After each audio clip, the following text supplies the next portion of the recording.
9397 Network and Hot 9397 presents Sapphire'S Soup du Jour with Just Bob, stirring the pot and serving the latest soup. Brought to you by Hey Love Saloon, Adam's Apple, Janet'sCloset.com, and Janet'sDungeon.com.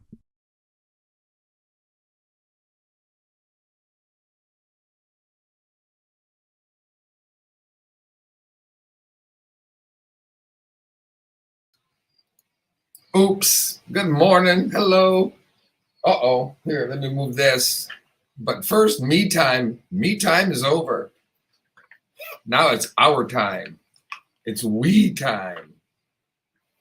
Happy Friday. We got an exciting show. Well, I don't know about exciting, but gossipy. Yeah, we're going to be talking about celebrity scandals. And we're going to be talking about celebrity love affairs and yay.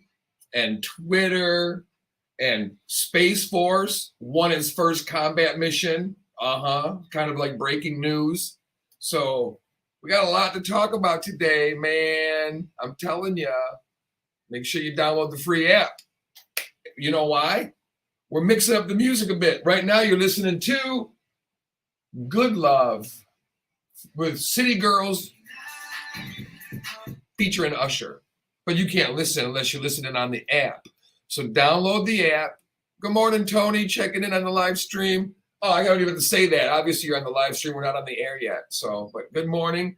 Yeah, I hurt my wrist. I think I'm just getting old. I'm starting to fall apart. I'm in pretty damn good condition, but I'm starting to ache a little bit here and there. So I forgot what I was saying now, but I better not do that during the show, bitch.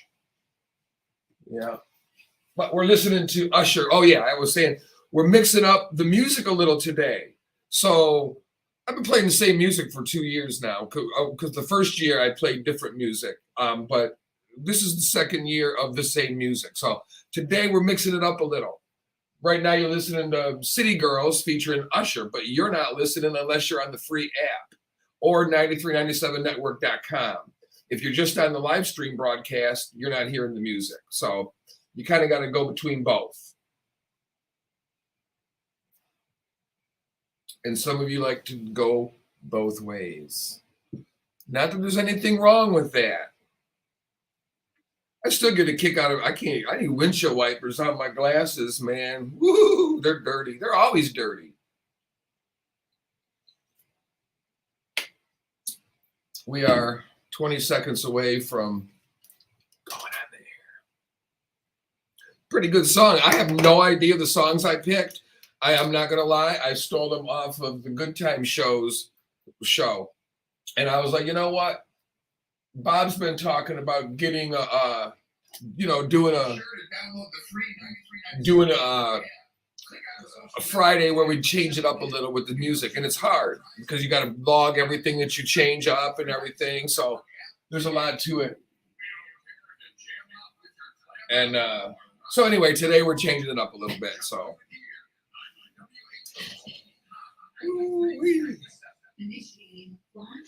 don't go anywhere.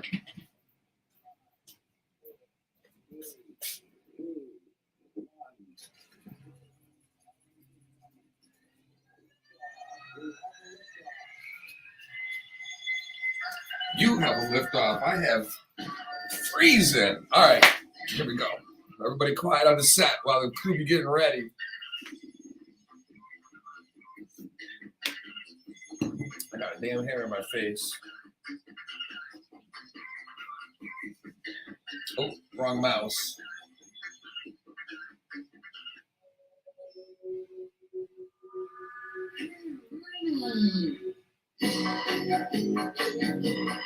Oh, it's so annoying.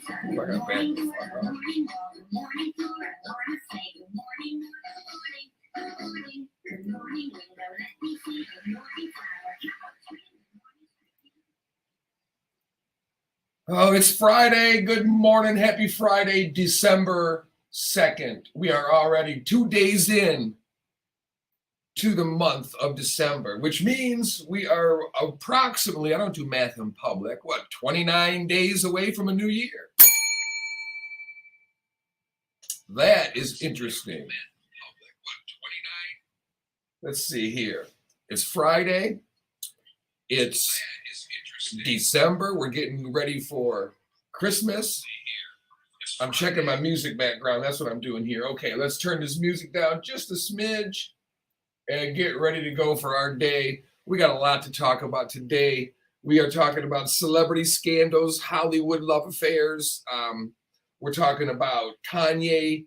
I'm sorry, Ye. I'm not going to disrespect his name change because that's not how we do things, right? We're talking about Twitter. I'm getting a kick out of it. I'm sorry. I'm just getting a kick out of it. And it's not funny and all that stuff, but it's funny to me. But we got a lot of good stories to talk about today. However, we're starting out with this Idaho stuff. Not stuff, that's disrespectful. The Moscow, Idaho murders, 4 people murdered, and they can't even start to figure it out. It's scary for the community. You think about it. They're now one of the fathers came out and said, we're not even having a funeral for our daughter yet because we don't want the killer to be there. So they have a big gathering, a big vigil Wednesday, right? It was at the University of Idaho, I believe, like a big gathering at like an arena. And they were afraid that the killer would be there. And it's just, can you imagine a small town like that? And we jokingly talked last week about, it was half jokingly talking about how the detectives and investigators there are not seasoned homicide detectives. And that's a good thing because that means they haven't had a lot of practice. But now we start going, well, we need resolution. We now have empty streets. It's a college town. There's nobody there now. It's sad that people have to live their lives like that. Hundreds of tips and calls have been provided, right? Now the problem is they're afraid that they call it cyber sleuthing. Sleuthing, basically online detectives, thinking that the FBI agents, that the local law enforcement, the state law enforcement that are trained for this, that can't seem to figure it out, they think that they're going to be able to. It very well might be. But police are trained for this. You would think they would have the best chance to figure this out. And it's actually unfathomable that they really, if they do, on one hand, you got to kind of wonder, they must have some kind of leads and they're just not talking because they don't want to, tip their hat in the investigation.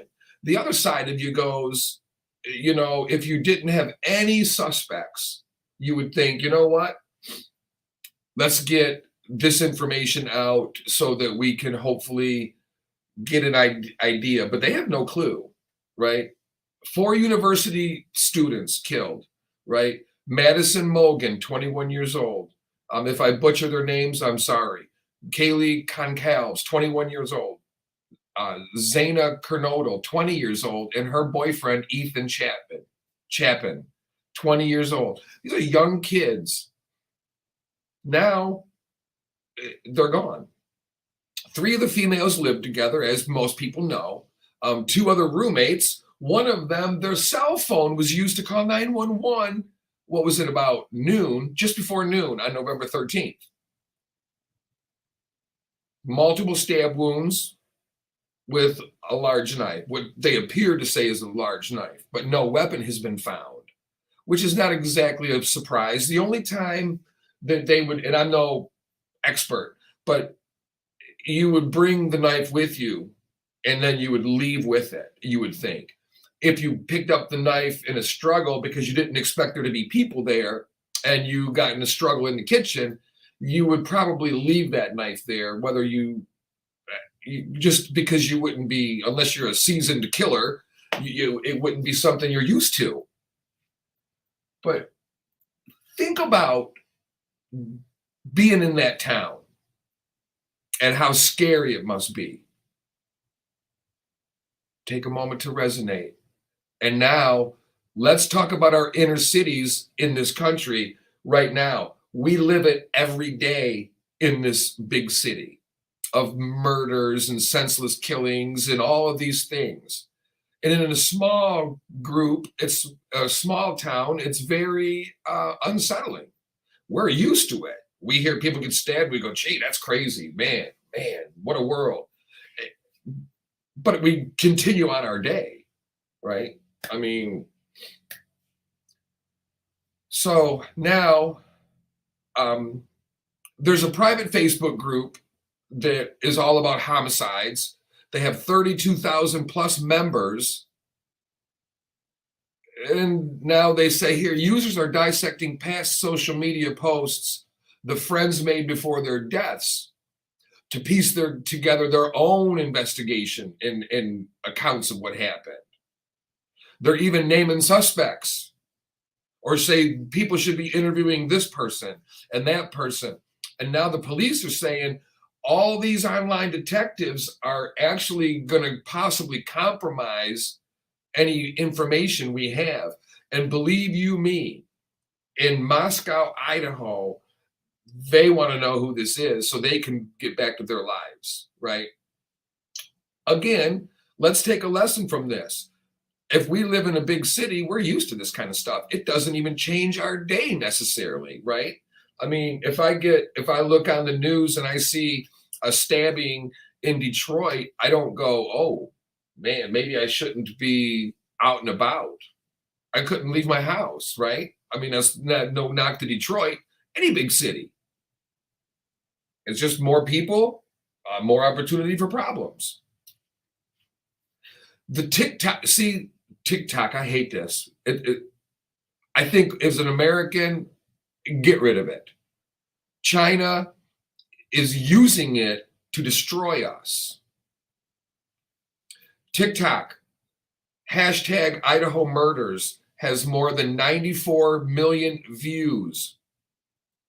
People questioning whether it's a serial killer, right? Or is it linked to other unsolved stabbings in the region? Somehow they determined immediately that the skinning and killing, I don't know if the dog was killed, but skinning of the dog was not related, but in this small town. So I don't know how they can surmise that, especially maybe they backtracked on that too. Because they did say at first there was no imminent danger, and there obviously still could be. It's amazing, but you see all of these sleuth things and all of these ID discovery and all that. I've never stabbed anything or anybody, but I've put my knife into steak and chicken and stuff like that, so you know how it feels, right? For you to brutally do this to somebody, you have to have left DNA on the scene. You have to have. So you got to wonder, if the cops can't determine who the DNA is, you would think what? And again, I'm no expert. The person who did this killing is not a stranger to this home, right? If we got DNA of multiple places in the home, it could be like, well, it's the boyfriend, well, it's the roommate, it's the roommate's best friend, it's their study buddy that's been over. There's so many things it can be. And then we got people online trying to solve it. And then they're kind of disrespecting the police investigation a little bit. So maybe, but then people could say, hey, then do something. You got to believe they are, right? You got to believe they're trying. But I don't see how that can happen. I don't understand it. But it's a tragedy. And I mean, there's no reason that we're in this position as Americans, right? We should be leading the way for how to really live. And it's terrible. I mean, we got this woman, she's arrested for shockingly bad behavior. This is what we're dealing with, right? It's crazy, right? You got to go to Clearfield County, Pennsylvania, right? Clearfield County. A Clearfield woman is facing charges after attacking a neighbor. I didn't even know they made these. I guess they make the branding things. An electric cattle prod. She gets in an argument. She goes after a neighbor with an electric cat. It's amazing. So she's 33 years old. She faces charges for simple assault, reckless endangerment of another person, and using an incapacitation device. Now, there's sometimes that sounds a little fun, right? The police get called, report of a fight. Once they're there, they see the victim being attacked by an electric cattle prod. Now, when I go to my local Home Depot and I go to my local, maybe you got to go to a farm engineering store or something, I don't see the cattle prod aisle. So I don't know. But here's the kicker. Here's the thing that gets me about it. The police say there's been a history of incidences with these neighbors. She's being held in the county jail. She attacked her neighbor who she's had repeated problems with through the law enforcement. That means the police have been there before. It's not just a disagreement about, hey, keep the noise down or I'm calling the police and all that. No, the police are involved. So over and over, you attack somebody with the electric cattle prod, you're charged with attacking somebody with an incapacitation device. $5,000 bail. What determines that? Because you could kill somebody with a cattle prod, right? I mean, that would be like pulling a gun on somebody and being arrested, and they put you in $5,000 because you didn't kill them. $5,000 bail. You didn't kill him. I don't get it. I just don't get it. It's something. It's $5,000 for a cattle prod. But that's where we're at. That's what we do. That's what we're at today. Today is a very special national day. It's National Bartender Day. And we want to give a round of applause to our bartender friends at the Adams Apple, at the Hayloft. Let's see if I can name them all. Tim, Jerry, Glenn, Gia, Eric, may he rest in peace. Sam and Dennis, Rick, Tom Tuz, rest in peace. Matthew, National Bartender Day. These are your bartenders at the Hayloft Saloon where men meet men, but everybody's welcome. And I go there and clean up on pool and darts. But last week I didn't clean up on pool and darts. I lost 7-6 to Andrew. And I was not a happy camper when I left. No, I'm just kidding. I love to win. I love to play, right? That's the most important thing. Play the game to win, but have fun while you do it. Yep. So make sure that today, if you do go out, make sure you give a little extra special recognition to the bartender. Not only in the form of a little extra tip, but in the form of a little extra appreciation. Hey, I appreciate what you do. I appreciate you listening to my bullcrap stories, even though you don't want to. One of the hardest jobs a bartender has is not mixing the drinks. It's listening to you complain about your miserable freaking life and then remembering it in case you quiz them at the end. Because I'll tell you what, a lot of times be like, blah, blah, blah, blah, blah, blah, blah, blah, blah. Oh, man, that's crazy. Oh, man, pat him on the back. Oh, buddy, here, have a shot. Praying somebody orders a drink so you can get the hell away from them. Oh, we know it's true, right? Oh, and James, the bartender at the Apple. I forgot. See, I knew I'd forget some people. Should have wrote it down. Oh, boy, what you going to do? But, yes, make sure you go out tonight. If you're going to have a drink or something like that, tip your bartender a little extra and give them a little extra recognition. Thanks for listening to my bull crap. I know you don't care. Right. there's been this one strike this story is strikes a little bit close to home. Okay, this bothers me. Now it doesn't affect me, but the supermarket, I guess you'd say they're offering a new lottery, a new type of lottery, right? It's selling ice cream with mixed matched lids. Yeah, bad news. Ice cream recall. Thankfully, the brand and the location doesn't apply to me. But all my ice cream loving friends, and I'll tell you what, I love my ice cream.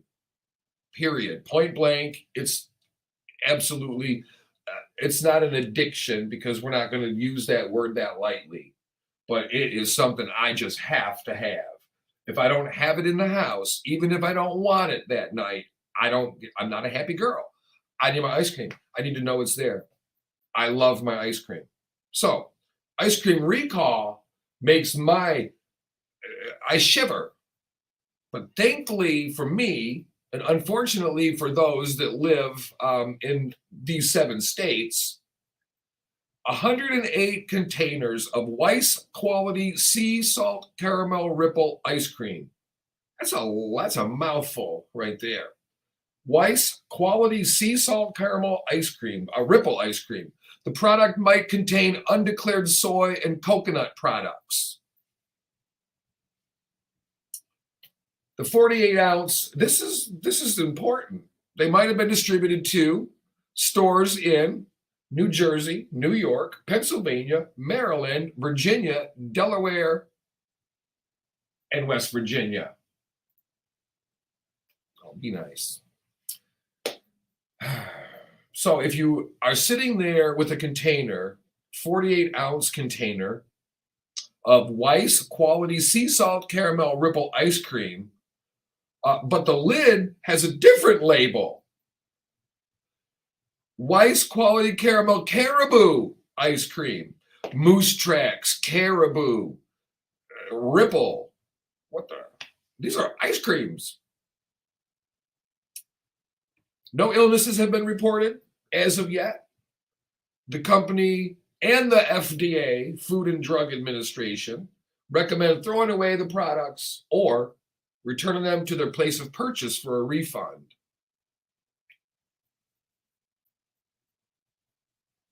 Ice cream is very important to me. I don't know why. I do not know why. Last night, for instance, well, first of all, let me set the record straight. I prefer frozen yogurt now, and I do not notice a difference. All right. I don't notice a difference very much at all, actually. No different than if you're eating vanilla ice cream, a difference in flavor between brand and brand, right? If you get the Stroh's ice cream in the Byers or Breyers brand or the whatever in your local area that you get, the vanilla itself are going to taste different. The chocolate might taste different. It's what they do. It's their brand. It's their flavor. Well, it's the same thing for me with the frozen yogurt. To me, it's just another flavor of heavenly dessert. I love ice cream and chocolate cake and ice cream, brownies and ice cream. Oh, I love it.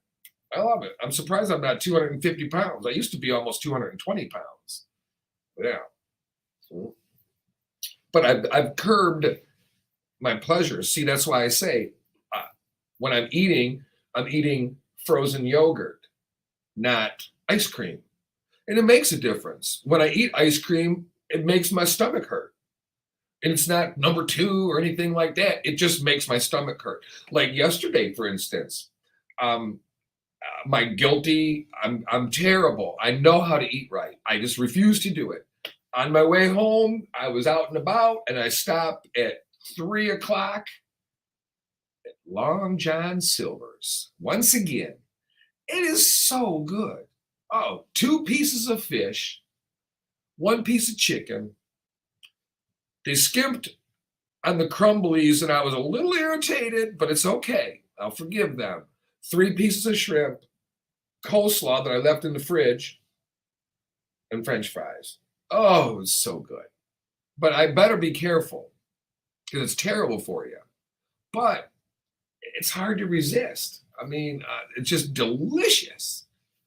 I don't know how the FDA feels about that, but So yeah, ice cream recall in, oh, what states was it? Let me see if I can remember off the top of my head. Nope, I can't. So let me see. New Jersey, New York, Pennsylvania, Maryland, Virginia, Delaware, and West Virginia.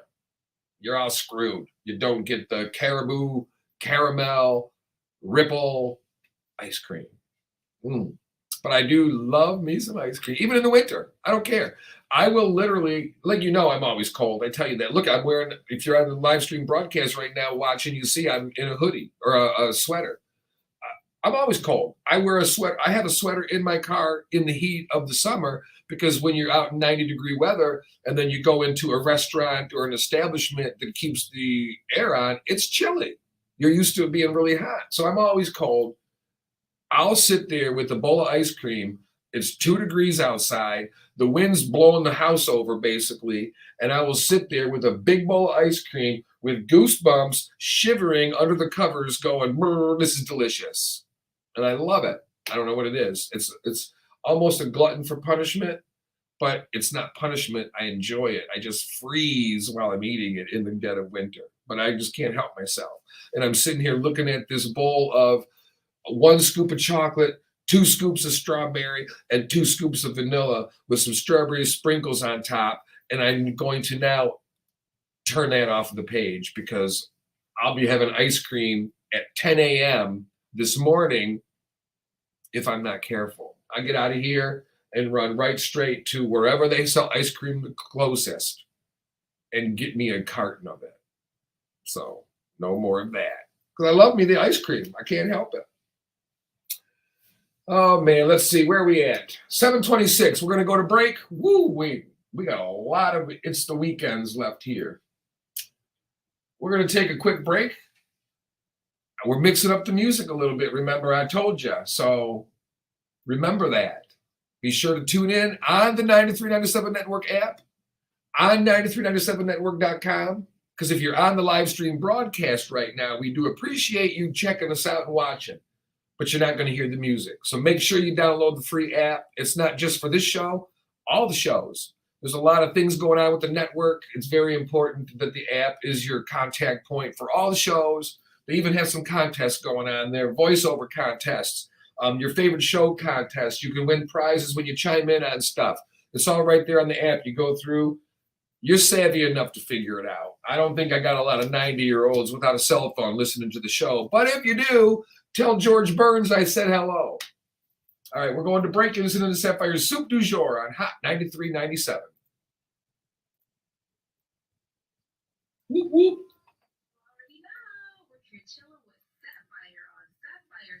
Check it out, Cardi B. I got Cardi B, Megan Thee Stallion, and then Salt and Pepper. So we're coming back early. Only 4 songs, 7:42. We come back. But we'll just hang out right here. I'm not going nowhere. Shoot. I'm freezing. But the sun's starting to come up, I think. See, it seems to me the sun's coming up a little bit later already. It seems to me that a month ago, at the beginning of daylight savings, whenever that was, about a month ago, it seemed like it was already light by 7:30. So what I'm doing here is I think you can feel me. I think I'm already saying spring's around the corner, which it's not. We're in for a long winter. It's at least up here. But you know what? It's funny. We were talking last night a little bit. I was at the Adam's Apple. They have karaoke every Thursday night, even on holidays. They were there Thanksgiving night, karaoke, and it was packed, right? So we're in there, and last night they got karaoke going. Oh, wait, let me get this together. That'll work. Okay. Got to make sure the show runs good. That's the most important thing. Woo! It's cold. What was I saying? Shit, I forgot. Oh, well. It don't matter. It wasn't important. We're just talking. But, Oh man, talk about the Adam's apple and doing the karaoke. But there was a point to it. We were talking about something last night. I don't know. It don't matter. Drink my coffee and shut up. Let me look for comments because I got a notification on our broadcast thing that I don't get comments on Facebook, but then I think I get them on my phone. So let me see. Yeah, Bill Pittman, happy Friday. I have some news about the smart TV thing. We'll tell you more in the email. Cool. Morning, Todd. Stu, good morning. I owe you a big shout out. I want to do it on the air though. Cristobal checking in. Good morning. Got to get you back on the show soon, Cristobal. Also, I've got the here's Body from Megan Thee Stallion.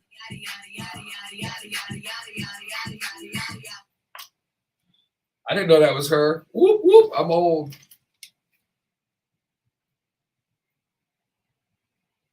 Now I'm jamming. I'm not going to sing. I don't know the words.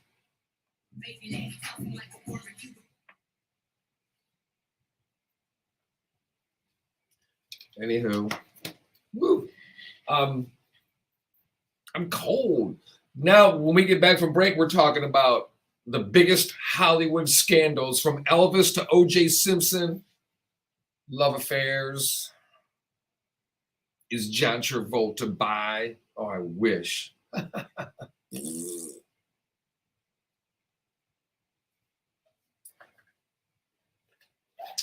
don't know. Maybe John likes girls like me. Eddie Murphy apparently did.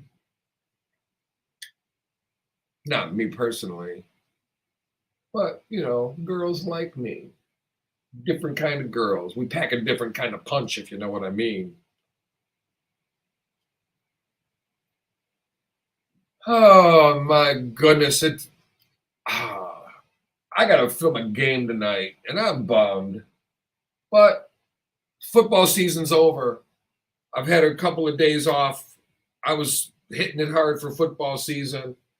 I was hoping to have a couple of weeks to do nothing, and they started hitting us up for basketball, all the camps and everything. So tonight, filming a basketball game. Monday, I'm filming basketball at Wayne State University in Detroit from 4 p.m. to 10:30 p.m.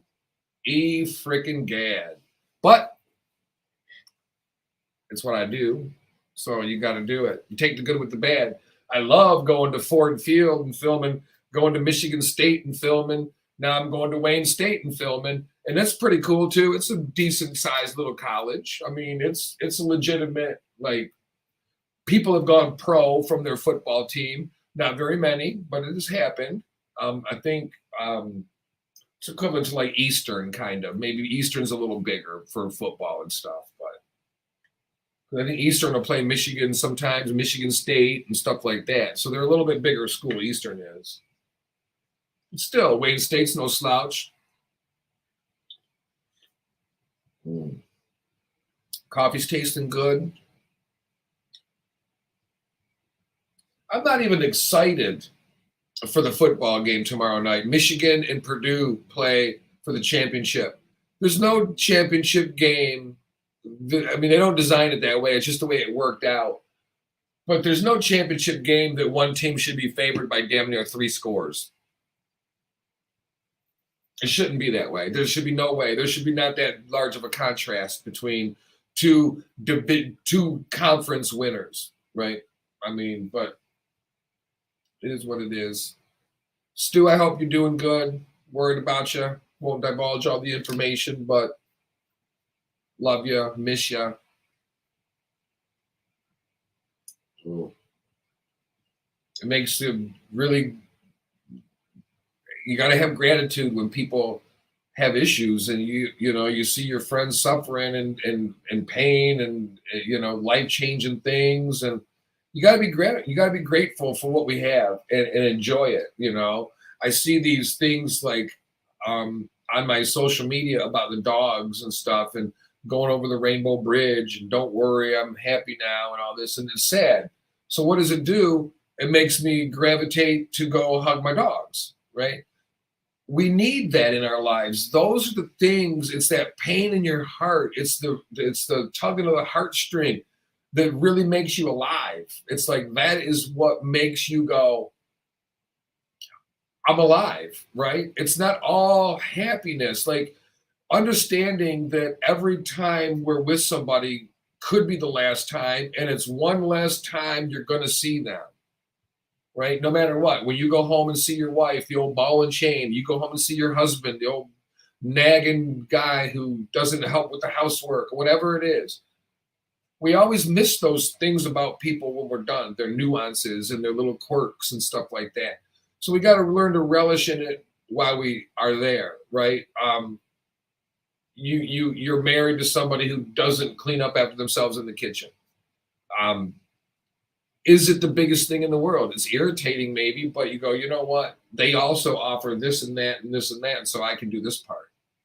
And we just worry about so many things that are not relevant. And then when a loved one, a family member, a friend has trials and tribulations, you kind of be like, you sympathize with them, and then you kind of like, man, like we were talking last night, Stu, we were at the Adam's Apple, and we were talking about everything going on, and we were grateful that, we're healthy. We're grateful that you're going to be okay. And it's just something that we forget about those things until something bad happens. And then it's like, well, damn. So if we could really remember every day to be grateful, if we could remember every day that we are literally passing past the opportunity to do something. And I don't mean like take the chance. I'm not talking about that. Every time I see you is the one step closer to the last time I'm going to see you. Whether it's one of us go today or whether one of us goes 60 years from, well, 60 would be a stretch. I'd be 114. Let's hope not. But however many years. And I think life would be different for a lot of people if we could teach our children that. And somewhere along the line, part of the problem is we stopped teaching our children that. So now we just don't even have any, we don't have any, like we almost feel like soulless people walking around that are able to just go rob and steal and kill and not even think twice about it. Like it's not even a big deal anymore. And you can point your finger at Grand Theft Auto and video games. You can point your finger at mom and dad and the upbringing. You can point your finger at television and all the TV shows about crime and all those things that are basically teaching our kids to do it. But the human trait of our psychology, and I'm no psychologist, is it softens the blow. It makes it easier. You lose the inhibition. I don't know if that's the right word. But the first time you do something, like calling off, we're not going to even talk about killing the first time you kill. The first time you call off to work is the hardest time to do it, right? Because you don't know the reaction. And then once you do it once, you get through the process. The next time's a little easier, and it just becomes a pattern. And that's human nature. Insert whatever action it is, whether it be killing or fornicating or whatever it is. Once you do it, it's easier the next time. Almost broke the computer. BRB. I'm not going nowhere. I'm just going right over here. So it's just we always at funerals. If it's a funeral, my shit is so messed up. If we're at a funeral or something, we always go, oh, we remember our mortality. But then we got 2.5 minutes till we go back live. But then we go back to our normal daily life and it's easy. So when I look at the social media and I see the dog things and I look at my dogs and I see my friends hurting and stuff, it makes me grateful for the times we have. So that way, when you go, this could be the last time. We're getting older. And strokes and heart attacks and cancers and everything. So we're one step away from this being our last time. All right, 2 minutes. I know now we got issues. Maybe a lot of it might be because I got a lot of things up on the computer. That could be part of it. because it's acting funny. God.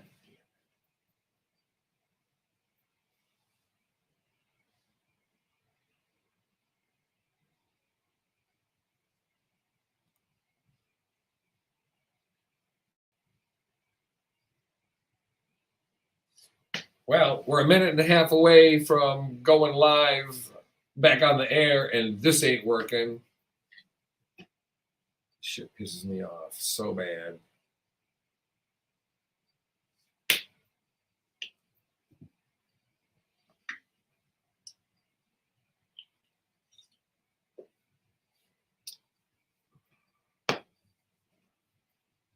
I mean, I can't even do nothing. This is just a spinning dot.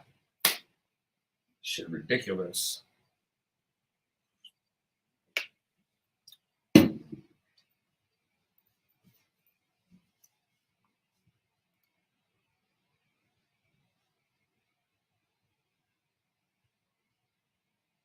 Yeah, this is ridiculous. Good Lord.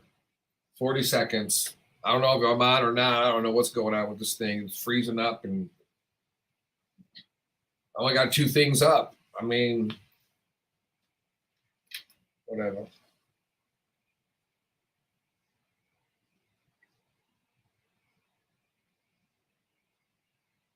Make sure my phone's on quiet. Got 20 seconds. Back, Jack. They can call it, we're back. Just say we're back. We're back.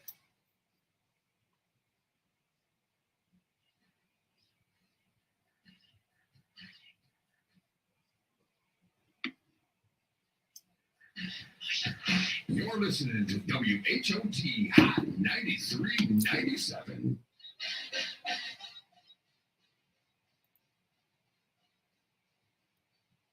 All right, we are back. It is Friday morning, bright and early. But I was noticing when we went to the music break, I hope you enjoyed a little bit of different music there, right? Little Cardi B, little Megan Thee Stallion. I don't want to mispronounce her name. It was getting, about a month ago, it was getting bright right around the time we went on the air. Now we went to music break and it was still pretty dark out there. So that means we're getting a little closer to spring. I'm not going to rush it, but we're getting there. Just little by little, inch by inch, day by day, step by step, closer to warm weather. My maiden voyage for my boat, the right way to do it next year. Cannot wait. Been thinking about it all the time. Got to buy the carpet, got to buy the seats, got to put together with the cup holders. I got to get the lighting that I want. I'm right there. I can't wait. And I've got plenty of time to do it because I know it's only December 2nd. So we got January, we got February, we got March. That's only 65, 80 days at the most. So we're getting there, step by step, inch by inch. Oy, oy, oy. All right. These are the things that make you go, At this rate, Twitter is much the topic. And at this rate, the former Twitter employees may end up, I don't know about owning Elon Musk and stuff like that, but coming out with a little bit of moolah. They're being sued. Elon's being sued. Yeah.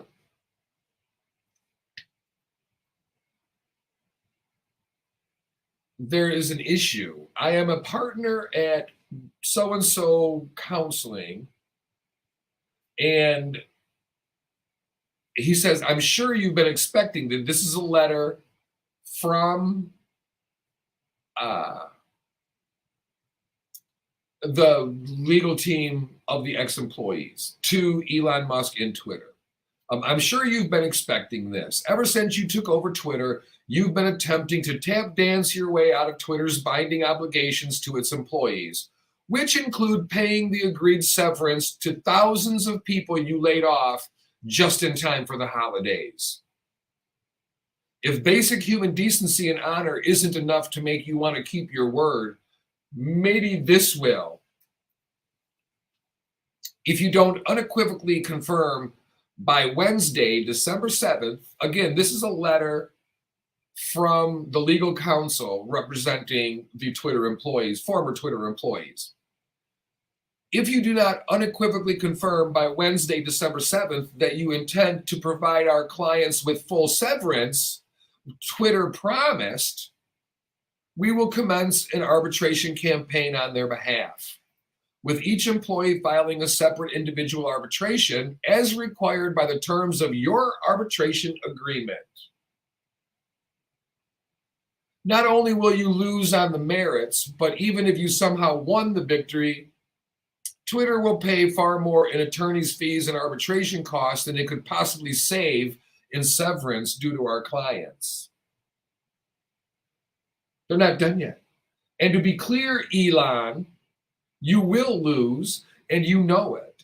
As you know, in section 6.9a of the agreement and plan, we're not going to go into all that. You would be violating the terms, including a minimum of 2 months' salary, accelerated vesting of their RSUs paid in cash at $54.20 a share. So yeah, they're going after them. Now, I don't feel bad for them. Business is business. You want to do good business? Keep your word. You want to do good business? Keep your word.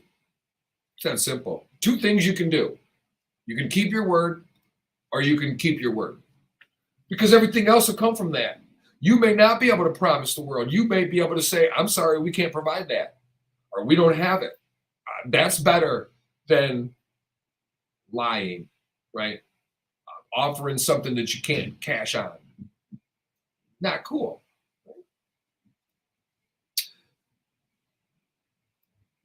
Speaking of Twitter, Kanye West's Twitter account has been suspended after Elon Musk says it violated rules against incitement to violence.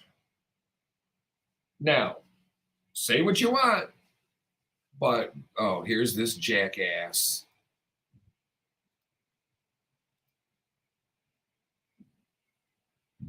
Always got to have somebody. I'm sorry about that. There's a guy posting, or a person posting, I'm assuming it's a guy because it's pornography, on the live stream broadcast. We blocked it. We move on. Back to Kanye. His Twitter account is suspended because he violated rules against incitement to violence. Some would say they're just going after him. Others would say, well, wait a minute. How could they be going after him? He's a Trump supporter, right? Wasn't he a Trump supporter? But he might be running for office in 2024. It was suspended early this morning after Elon Musk said it violated the platform's rules on inciting violence. Elon says, quote, I tried my best. Despite that, he again violated our rule against incitement to violence. Account will be suspended. End of quote. They didn't confirm what tweet it was, right? But yay. He tweeted, when was it? How earlier in the evening, I don't know what evening it was, he had tweeted an altered image of the Star of David with a swastika inside of it.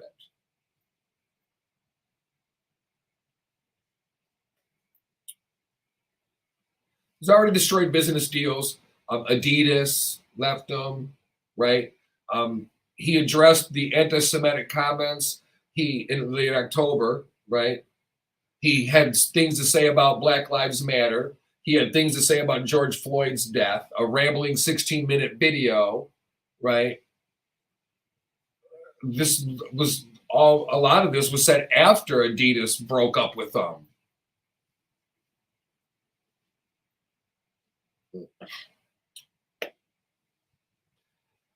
Should he be suspended from Twitter?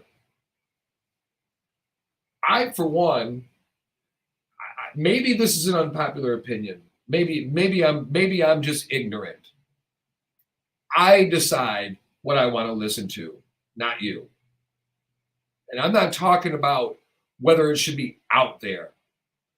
You are free. I don't like this whole misinformation stuff, right?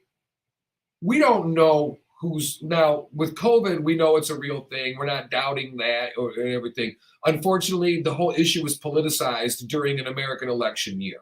So the whole thing got screwed up because of the need to win in our politics, the money involved in our politics, right? It's ridiculous. So I hope this, we are so misguided with what we've got going on, right? Kanye, Twitter. I don't like the censorship thing. I like being able to have my own personal responsibility. And if you are in there talking about what they call quote unquote misinformation, I say it that way because I honestly don't know who's telling the complete truth. Quite honestly, I don't care. I do me. Okay. I'm vaccinated. I'm boosted. I watch where I don't share things with people, right? If you're in a social gathering, I see people, I live in Michigan. People share joints. People share, like, if even loved ones, partners sharing a drink, a sip of a straw. You know, who cares, right? You go, I stick my tongue down their throat. I don't care. It's about illness, right? So it's different now. I don't like misinformation because whose information is it? At what point does the government decide what is to be talked about? That alleviates the social forum, right? That means we're now being told one side of the story. And I'm not talking about just for COVID, right? I'm not talking about just for one issue. I'm talking about overall. You can't censor things. I don't like having, and I don't know that it should be an open thing where you can just put anything out there you want. There's legalities to it.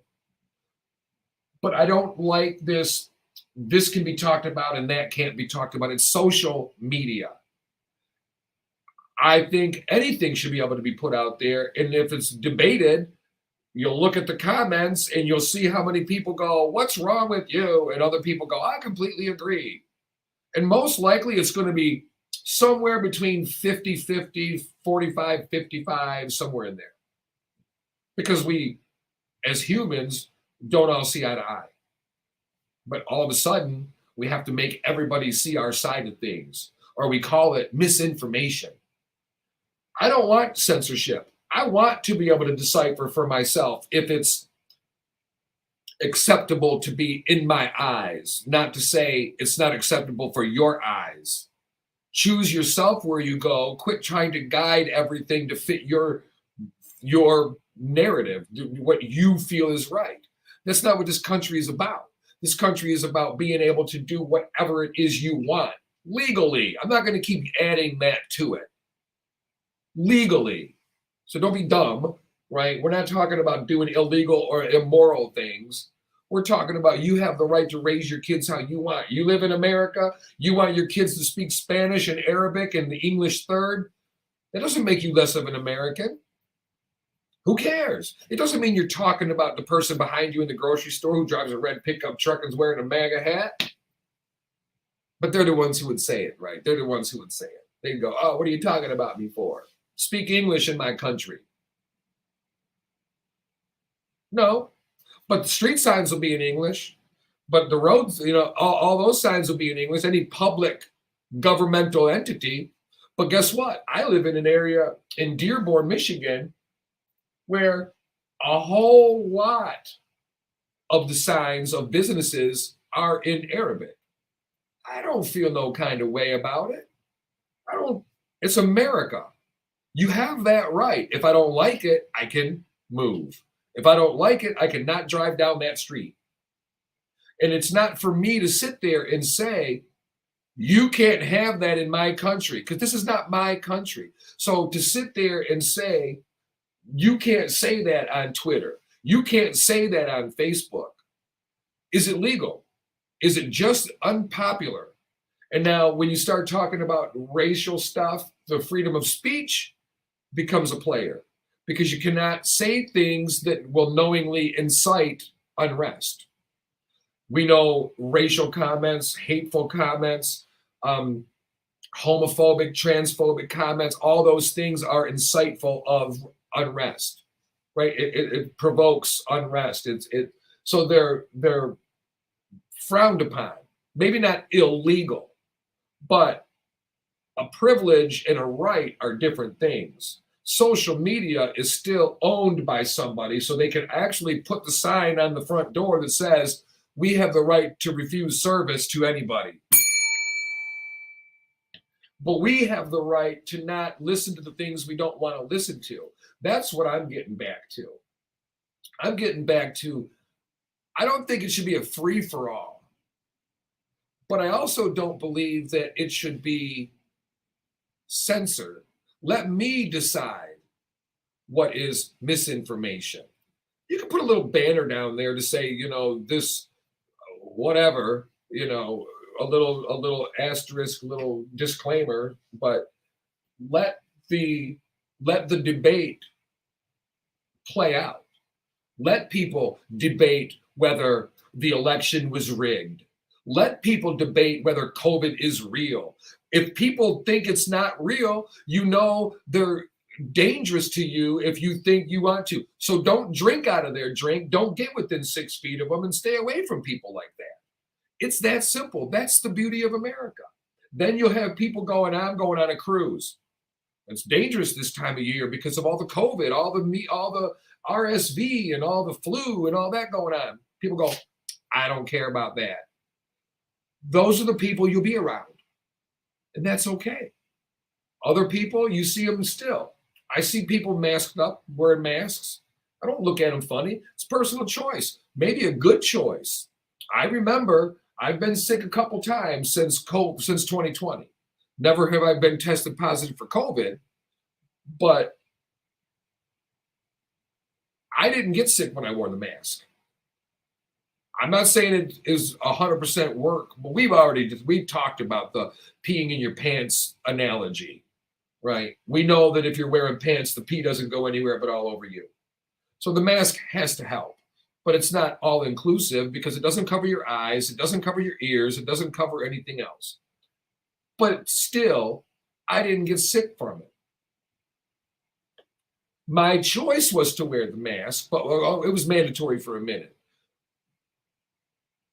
But we can't restrict everybody's freedoms. What we have to do is align ourselves with like-minded people. It's that easy. It's that easy. It's what we do. We go, oh yeah, not for me, right? Think about it. If you despise Donald Trump and you don't like the Republican Party and you're completely for Joe Biden, Democrats, and you're sad that Nancy Pelosi is no longer the Speaker of the House, and you wish that there were long-term, lifelong achievement or lifelong appointment for Joe Biden to be the president until he passes away, hopefully it's a long time coming. If that's your point of view, right, the world's perfect right now. If this could just stop in time, this is perfect. Well, that's your prerogative. Align yourself with those type people. Other people go, I can't believe they're talking like that. I don't understand how they don't see that what MAGA stands for is the real American way. That's what people believe. They're allowed to. Align yourself with people like that. So if you're what I said in the beginning, if you're the Biden-loving, Democrat-loving, Republican-hating, Trump-hating, you're not going to want to move to an area that's rural, that's heavily Republican, right? It would make your life a little bit less high quality. You're going to have to be out in public. Let's say you're on a softball team, you're on a bowling league, you go out, you're in the sewing class, and everybody around you is wearing MAGA hats and America flags and driving the pickup trucks with the red Trump, the flag and the American flag up. You everywhere you go, you're going to be irritated, right? So what do? It's America. You flock to where your people are. That's why when people come to our country, we have in Detroit, we have not only Dearborn, which is a very big Middle Eastern population, very big Middle Eastern population. They do have a lot, not the street signs, but the business signs, a lot of them are in Arabic. That's their gathering point, one of them in the world, in the country, other than in their native land. We have a Mexican town. There's a sign on the expressway. When you're driving down the road, you'll see it, Mexican town, next right.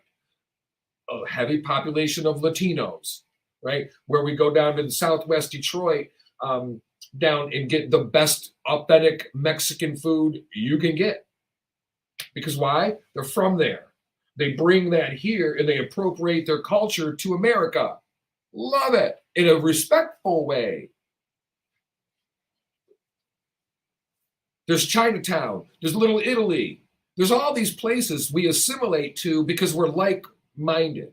That's part of the beauty of it. That's what we need to start doing again, right? So you can ban Twitter accounts for and I agree. And I don't know what he said and I don't know what he did. I honestly don't believe Kanye West is a violent man. Personally, if I was in a room with Kanye, I would not feel that he was going to attack me. Right? I mean, I've said what I said about it, but I don't know the man. But he doesn't appear to me to be violent and unreasonable in that way.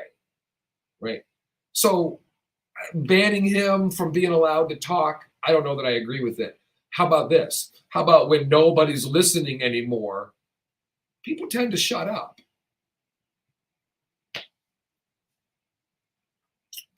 So if we keep on listening, they're going to keep on talking. If we don't listen, they don't talk. And maybe they do. But he may have 9 million views on a thing, on a reel. If you aren't one of those 9 million, you ain't listening. If a tree falls in the woods and you aren't there, do you hear it? No. So it doesn't matter if it makes a noise. If a bear craps in the woods and you ain't there, you don't smell it. So who cares? Remember the old saying, wait a minute here. Remember the old saying, what you eat don't make me go do-do. Yeah, it's an old saying. But we don't think of things like this, but we have our opinion about COVID. We have our opinion about religion. We have our opinion about abortion. We have our opinion about politics and who should be president and who shouldn't, and what direction we should go in, and electric cars versus gas cars, and all of these things. We're allowed to have that. We're encouraged to have that. Like healthy debate about uncomfortable situations, right? Bob and I, we're white people. We address issues that involve interracial tension, right? Police brutality, a white cop kills George Floyd. We address that heavily. Not everything now with the George Floyd thing, it's hard to argue what happened. You can argue it if you want to. In my opinion, it's hard to argue what happened. But we've addressed uncomfortable things and given unpopular points of view because of ignorance and because of how we feel about things. Other people might go, they just don't understand. They're dumb. I mean, they're ignorant to it. They don't know. It's where we come from. Right? I'm not from the streets of Detroit or Indianapolis or Miami. And believe you me, it's a whole nother ballgame. And we talk about it in a lighthearted way. I'm living in Phoenix, Arizona compared to Maine. The food's different, obviously. The cultures are different, right? You live in different types of houses, the Spanish tile roofs, and they don't have that stuff in Maine, right? It's a lot different. It's the same thing with this. But when we're talking about basic rights, and I'm not talking about privileges, like driving a car is a privilege. No, voting is a right. Human decency, liberty, pursuit of happiness, those are rights given to all humans. Yes, they should change it. It should not be every man is created equal. All people are created equal. Everyone has a right to all of the freedoms, but they come with limitations. But what limitations? That's what we're talking about. Do you ban, well, they let Trump back on, and now you ban Kanye. However, if it's violence that he's inciting, then I understand it. So it's a fine line. And what is it he did? What did he not do? And all that. But interesting. And this isn't even necessarily, I mean, we're talking about Kanye, but this is more about freedom of speech and censorship, right? Censoring the ability for people to give unpopular opinions. As I stated, violence and illegal activity obviously is a different story. But just because somebody's a Trump-loving MAGA fan, that doesn't mean they should be banned from expressing that. Just like the other side should not be banned for expressing their opinion. And I feel bad for what's about to happen with the Republicans taking over. I don't have a problem with Republicans taking over. I have a problem with getting nowhere, right? I don't want our government to not move forward for that reason. And I have a funny feeling that's what's going to happen. We don't want that. But all right, we're going to break. You're listening to Sapphire'S Soup du Jour on Hot 93.97. When we get back, Hollywood's biggest scandals and love affairs. Can't wait. Keep it locked.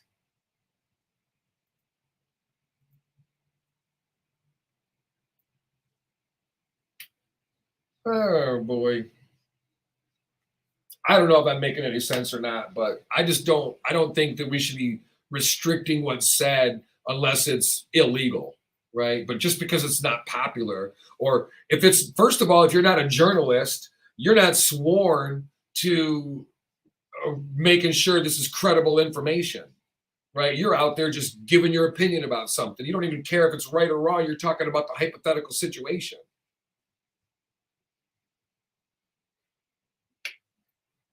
But what do I know? I'm just some bimbo.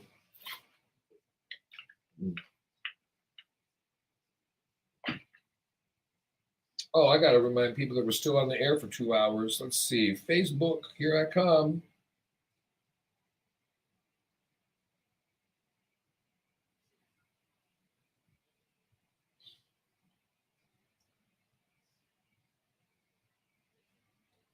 Live until 10 a.m. Eastern Time.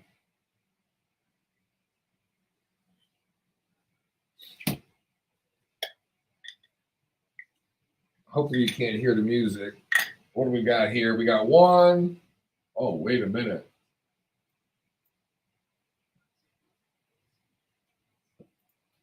These two got to move.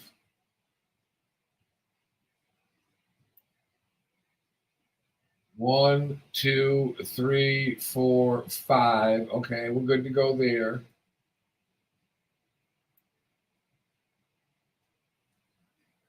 Wow, I got work to do. This one, two, this one. Woo! Good thing I looked at this, girl. It would have been FUBAR up in meow. Oh, wait, now I got too many of them. Oh, well. Lordy, lordy, what a mess. Okay, 1, 2, 3, 4. I'm getting there. Be patient. Someone's got to program this station or this show right. Then it goes back down to there. Then there. 1, 2. Let's get rid of that one. Jeez, I got a ton of stuff. I got to clean these up. But I'm getting there. You get to watch me work. Watch me. Watch me. Watch me work. Watch me nay-nay. I don't think I've ever nay-nayed. I'm sure. Maybe I did in my pants one day when I was sleeping. What is it? Watch me nay-nay. Is that what they say? Watch me work. Watch me nay-nay. I don't know what that means. I don't know if I want to watch you nay-nay. If that requires bumping your uglies together, I don't want to watch it. Well, maybe I do.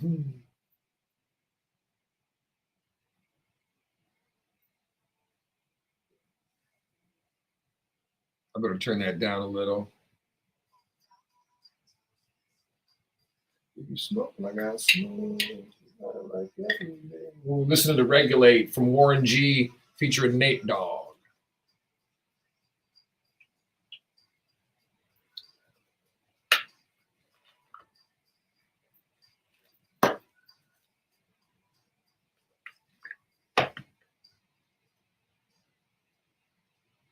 Got to fix my face. I talked my lips off. Oh.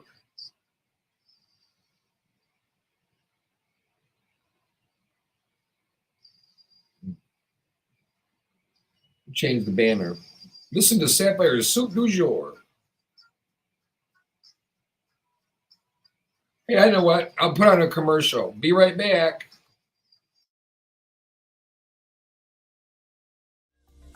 Welcome to Adam's Apple, your neighborhood LGBT bar serving all your favorite drink.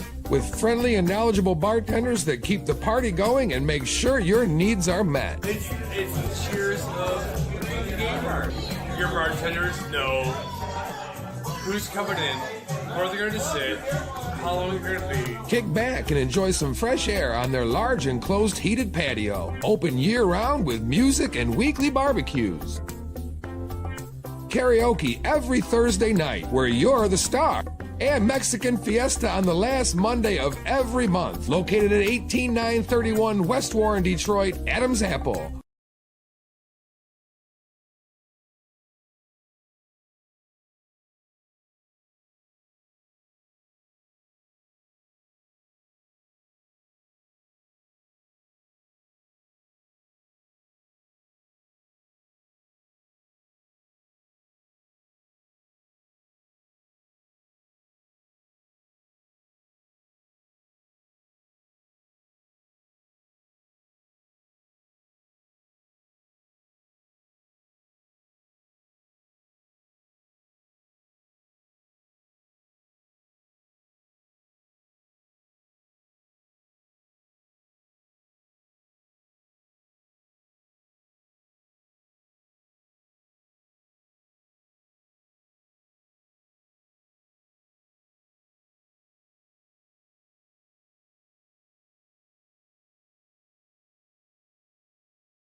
Back, Jack. What do you think about that? You didn't miss nothing. I'm still just sitting here checking my email.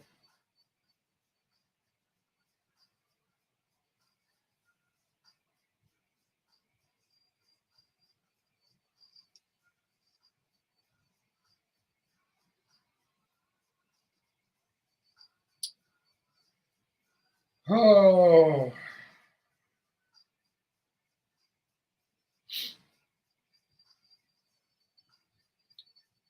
Jerry Lawson video game trailblazer, helped to develop the first home video gaming system with interchangeable game cartridges.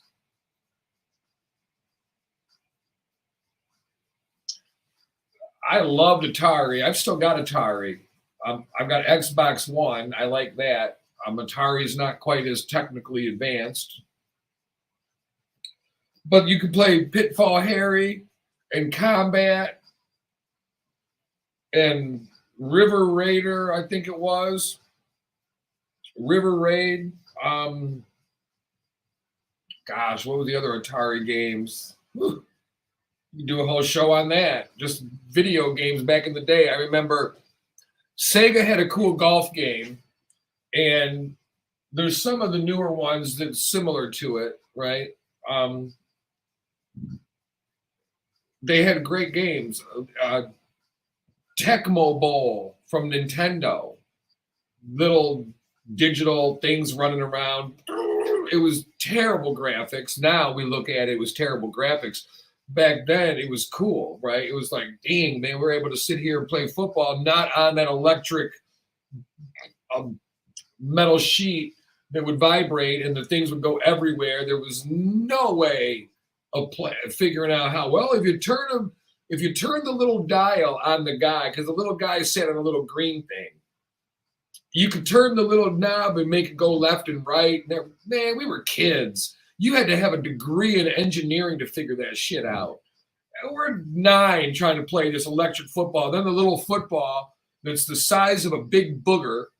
You're kicking it with the kicker and you can't find it. They said they give you about 48 of them. So your mom's pissed off because there's 48 little footballs in the vacuum. Back in the day, they went door to door and sold expensive vacuums. They didn't have all these different choices of cheap vacuums that I remember.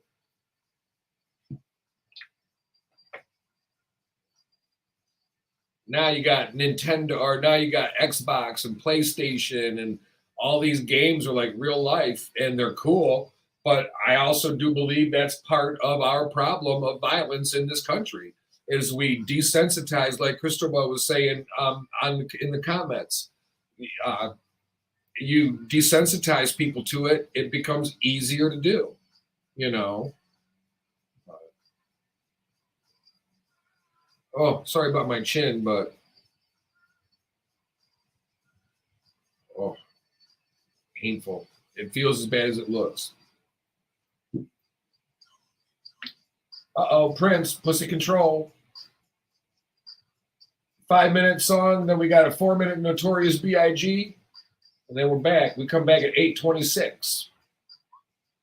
Okay. I still got this shit whack.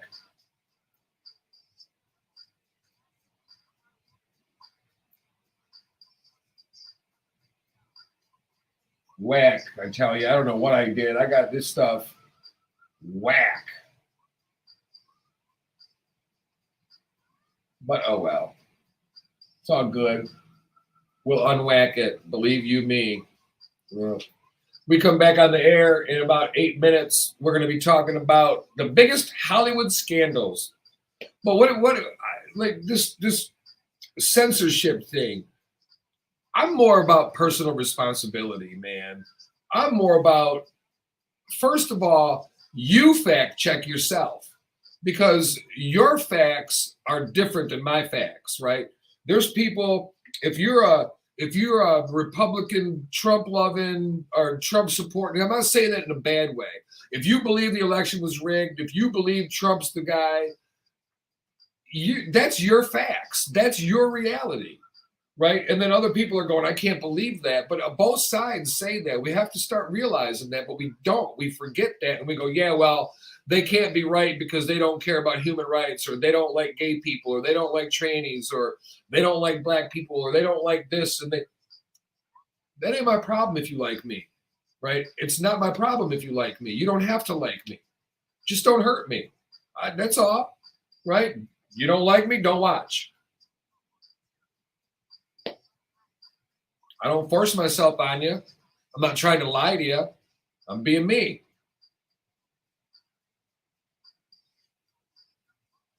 It's not for you to understand, right? It's not for you to like. If your child's gay, There's nothing wrong with them. If your child thinks that they're born of the wrong sex, there's nothing wrong with them.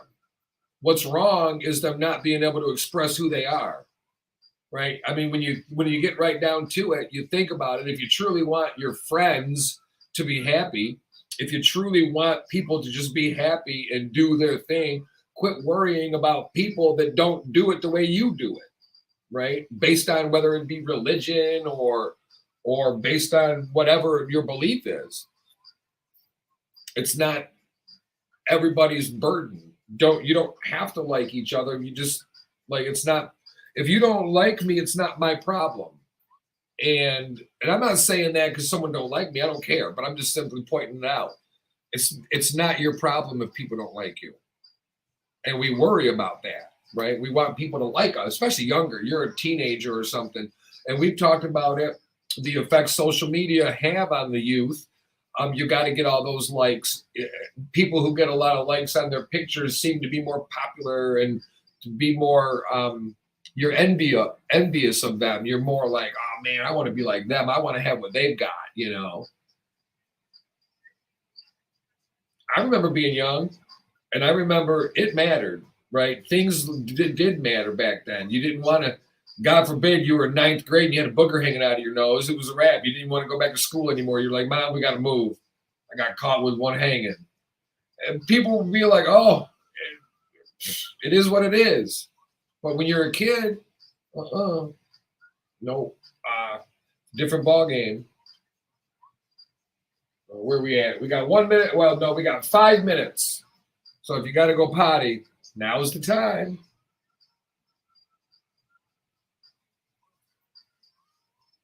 Oh, Lordy, Lordy.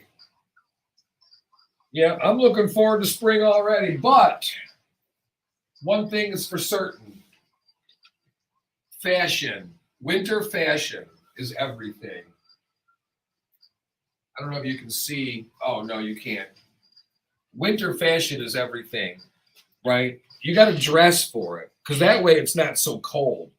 I wore this sweater, my heavy coat zipped up, my mittens. The coat goes up a little bit so it keeps your neck warm. It goes down to mid-thigh so it helps keep your leg warm a little. Getting a longer coat would be nice on the really cold, windy days. Pair of boots right now. I'm wearing tennis shoes. I don't wear them often.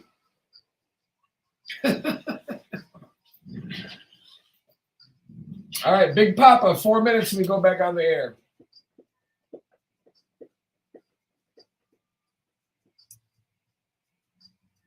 Kanye West. We keep talking about him. Suspended account.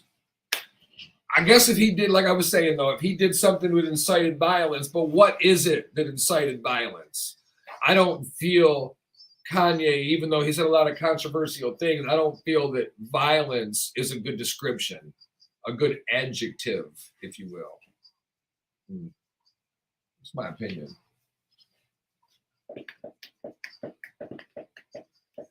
Oh, I got to look at my schedule. I think it's 7 p.m. game tonight.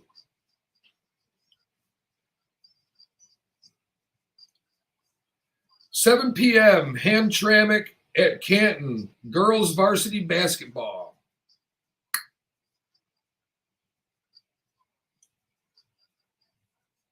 Sapphire. Ethan will be conducting a familiarization session with you since he has not filmed basketball with us. Please take him through the training process for filming basketball. Ethan will upload his video film to me via the Hightail uplink for review. Got it, boss. So I'm training somebody today. Sharp kid, Ethan. Sharp kid.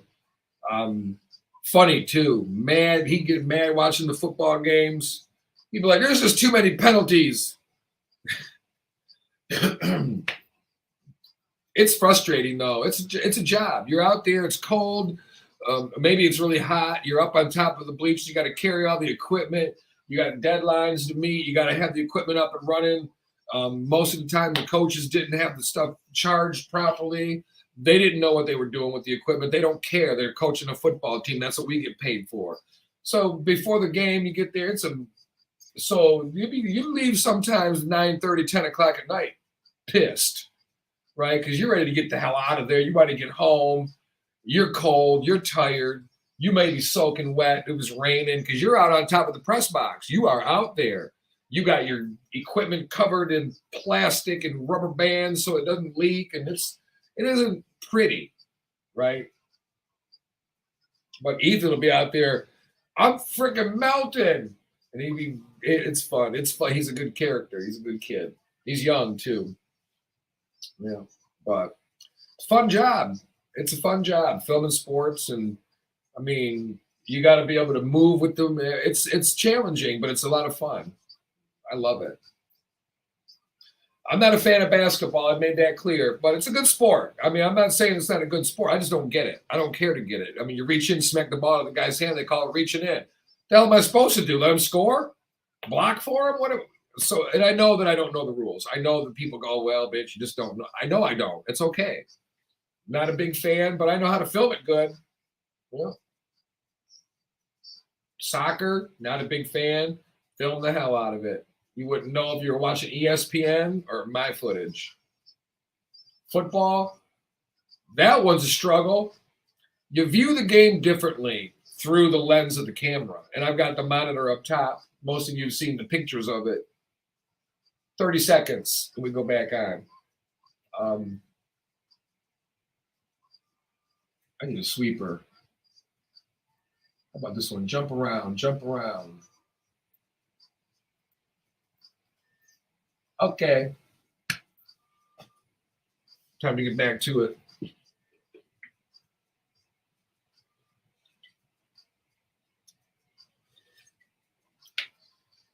Oh, but that didn't work.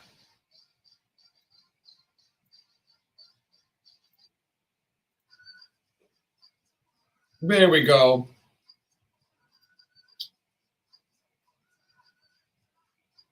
All right, we are back. Happy Friday morning. We're getting through the morning. We're almost halfway through, huh?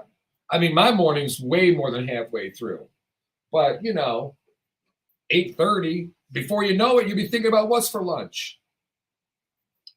We do like Aloha Fridays, which are you go home for lunch and you don't come back for the weekend. You go back Monday morning, bright and early, bushy-tailed and ready to go.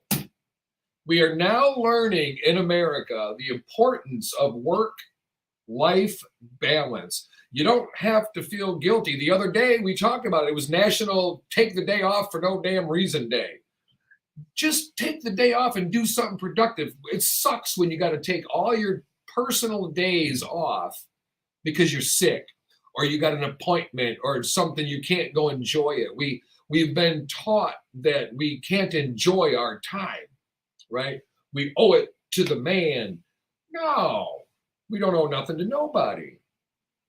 Take a day off and enjoy it, whether it be your normal day off or whether you take a day and just tell your boss, I'm not sick at all. But next Friday, I won't be here. And I'll be posting on social media that I'm having a blast midday drinking in Florida for the weekend. See you Monday. Recharged, ready to go. And the boss will go, okay. Used to be, no, you can't do that. But we got to learn that's the way it is, right? That's the way it is. All right. Biggest Hollywood scandals. From O.J. Simpson to Elvis Presley, we've had some scandals in our generations, in our lifetime, and even beforehand. 1994, 1995, O.J. Simpson, I think it was June 12th of 95 that he was arrested. It could have been 94. I don't remember.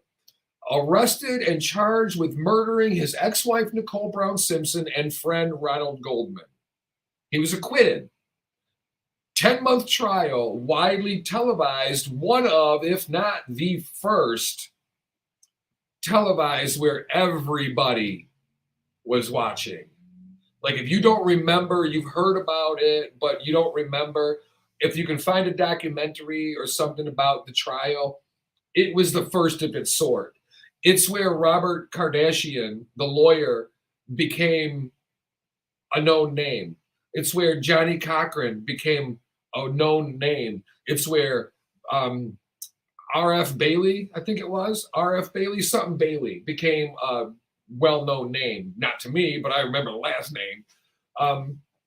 It's where Mark Furman, the ex-police officer who just chimed in about the Idaho murders last week, was on the stand for being a racist, that found the glove and all that. And it was just an amazing time for TV. It's what sprung the reality type of thing where it's like, oh, real life happenings are very important. I mean, obviously breaking news has always been a thing. But in 1995, when OJ was charged with this stuff, we didn't have all this mass media, social media like it is now. And that helped spring it. 2003, 2005, Michael Jackson, big scandal, charged with child molestation. 4-month trial, he's acquitted. It was a complete spectacle in the media. And you know something? I'm looking at the picture that they used while he was in court, and his nose is bandaged up from having had surgery, it looks like, and stuff. And it's amazing when we see, at least for me speaking, when I seen Michael growing up with the Jackson 5, and because I'm a little younger than he would have been, right? So I remember his career. I remember when he was little. I remember when he became Michael. And I remember when he started changing his appearance. And looking at this picture, I'm looking at his eyes. The exhaustion, the not just tired from not sleeping, he looks tired, right? He looks wore out. They're bloodshot. His eyes look heavy. You know, you just have that look, right? Of course, he's on trial for his life at the time. That would be stressful. His career, stressful. You're on 24/7, right? There's no getting out of the studio and going home and nobody knows what you do for a living. It's Michael Jackson. You don't go anywhere without huge publicity. So sad, tragic ending, but and that's the thing too. You could look at it if you were one of those who were allegedly molested by him. You not necessarily looking at Michael the same way that everybody else does. Perfect example of perspective. All charges are alleged because he was acquitted. So you can debate whether or not he did it or not, but he didn't because he was acquitted. So legally, you can't say, well, he did it. Well, we got to go by what the court says, and the court says, no, he did not. Anyway, and that's the thing. I like Michael Jackson.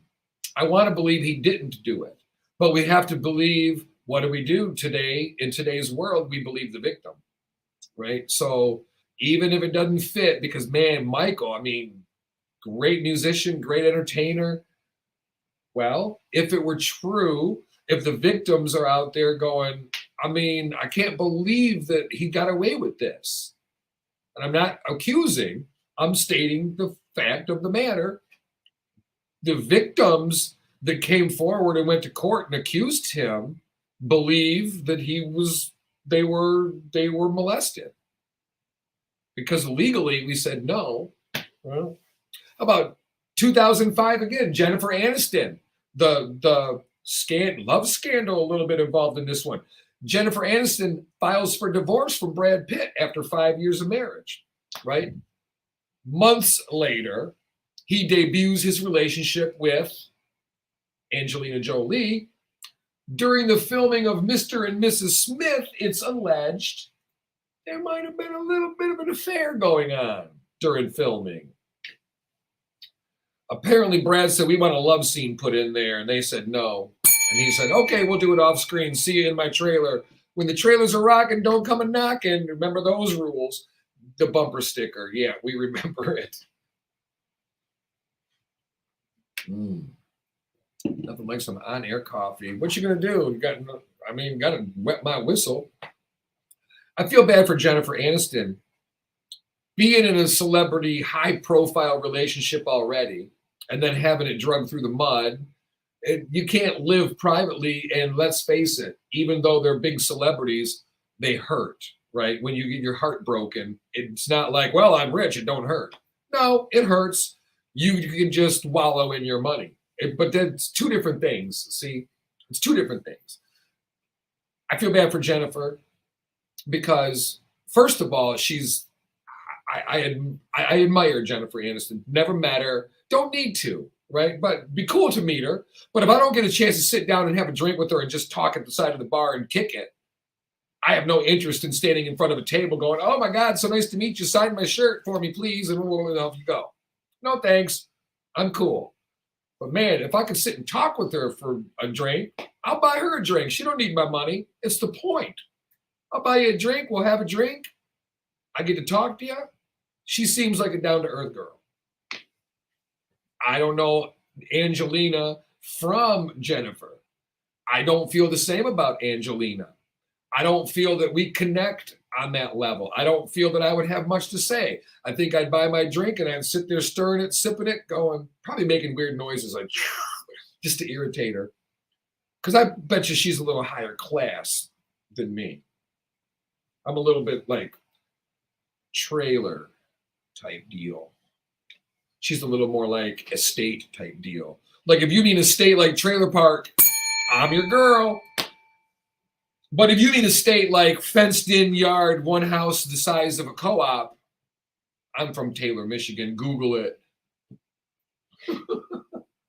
There's not a piece of property the size of a baseball field in Taylor, Michigan. Unless it's a baseball field. So anyway, I feel bad for Jennifer, even though I don't know. Brad could be listening and going, you don't even know her. What are you talking about? She's the worst. I doubt it. But I'm not mad at Brad either, right? We don't know the goings on. So, hey, did they have an affair?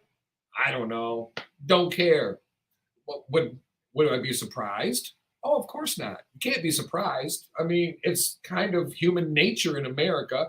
50% of our marriages end in divorce. That means we're a bad judge of character for that role anyway. It more comes down to lust. Hopefully it works out than love, right? Love and sex are two different things, but the physical thing is important. So sex is important, but if it's very important, it's the wrong priorities. Said by a 54-year-old, not a 22-year-old.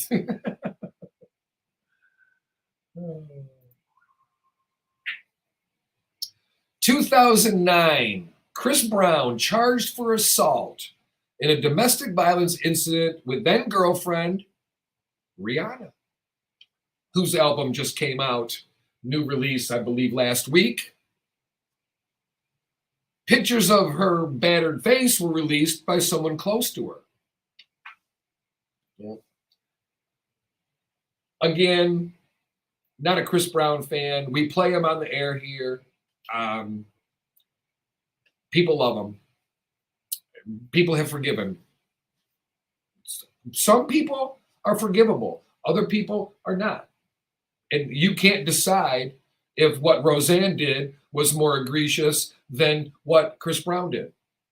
Only I can decide for me how I feel about that. And only you can decide for you how you feel about that. And the beauty of America is we can both have differences of opinion. Doesn't mean we disagree. No, we don't disagree. We just don't agree. Disagree is so negative sounding. We don't disagree. We just have differences of opinion.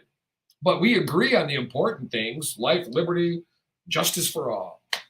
1973, Graham Parsons dies, 26-year-old singer-songwriter.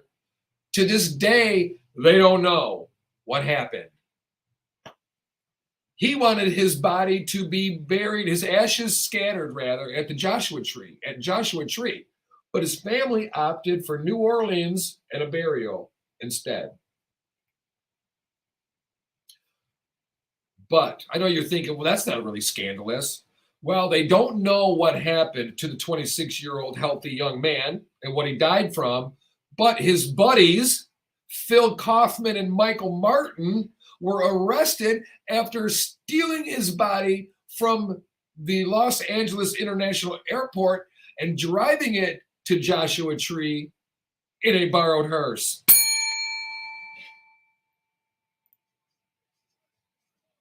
You were sent to this church to lure us in. You were sent to this church to cast spell. Listen, some of you been sick because you befriended that witch.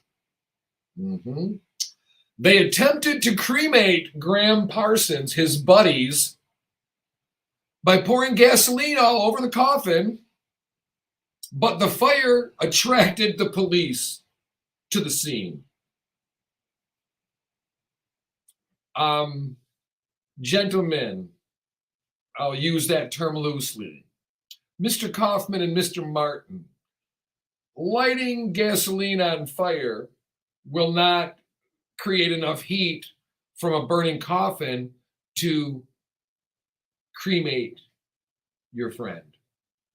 You're going to put off the most putrid smell. Have you ever peed on a campfire? If so, I would guess multiply that putridity, I think I just made up a word,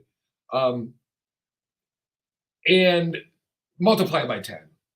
That might be the smell of a burning friend.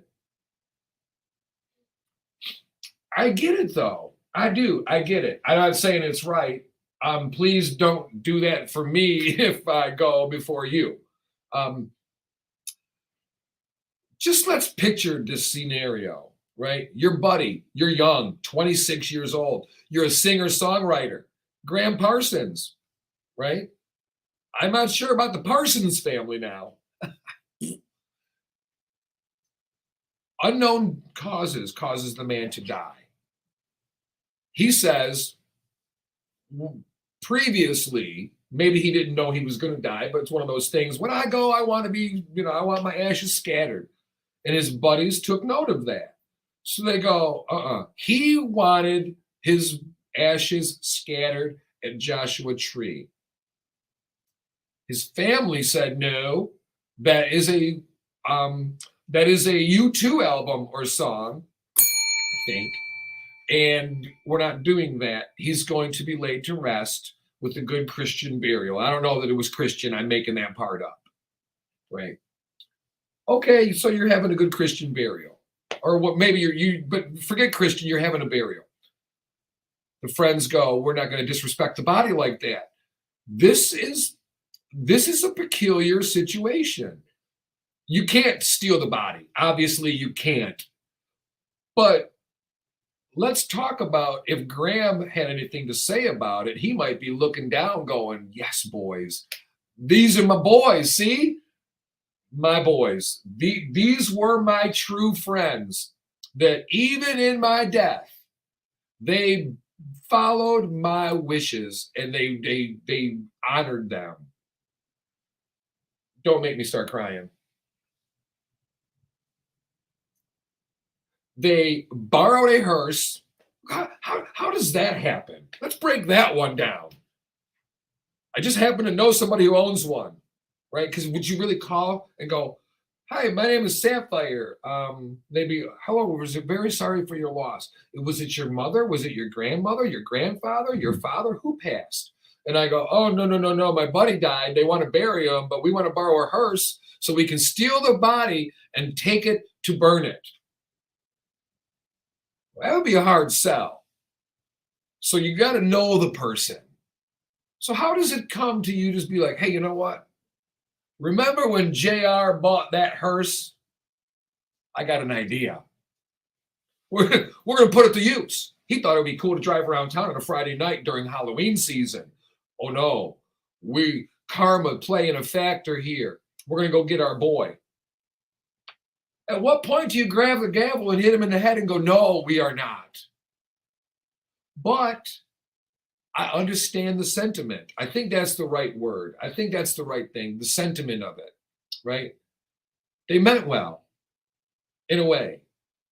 I want to be buried, right? But then they're going to cremate me. No, some people believe that my body must be whole in the ground so that I can be brought up to the heavens.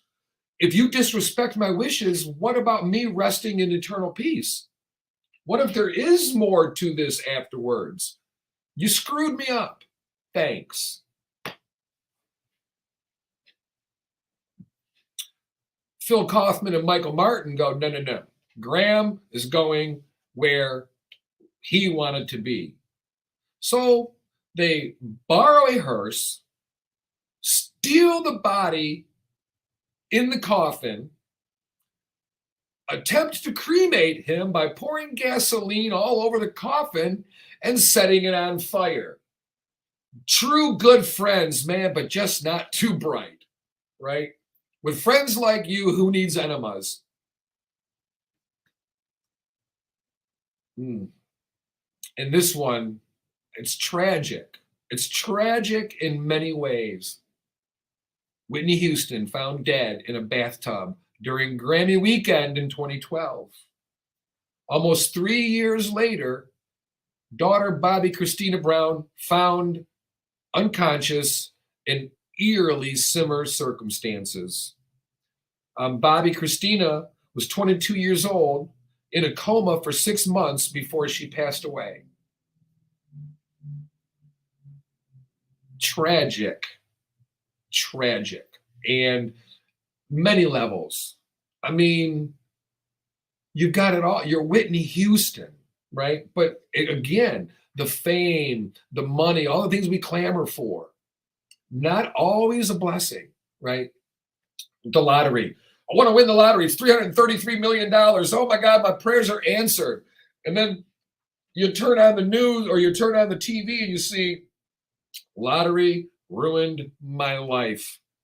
Well, you know what? Maybe it wasn't the lottery. Maybe it was the decisions you made with the money that ruined your life. Like, well, if I wouldn't have went out and bought 14 pounds of heroin, maybe I'd have been okay. Maybe not.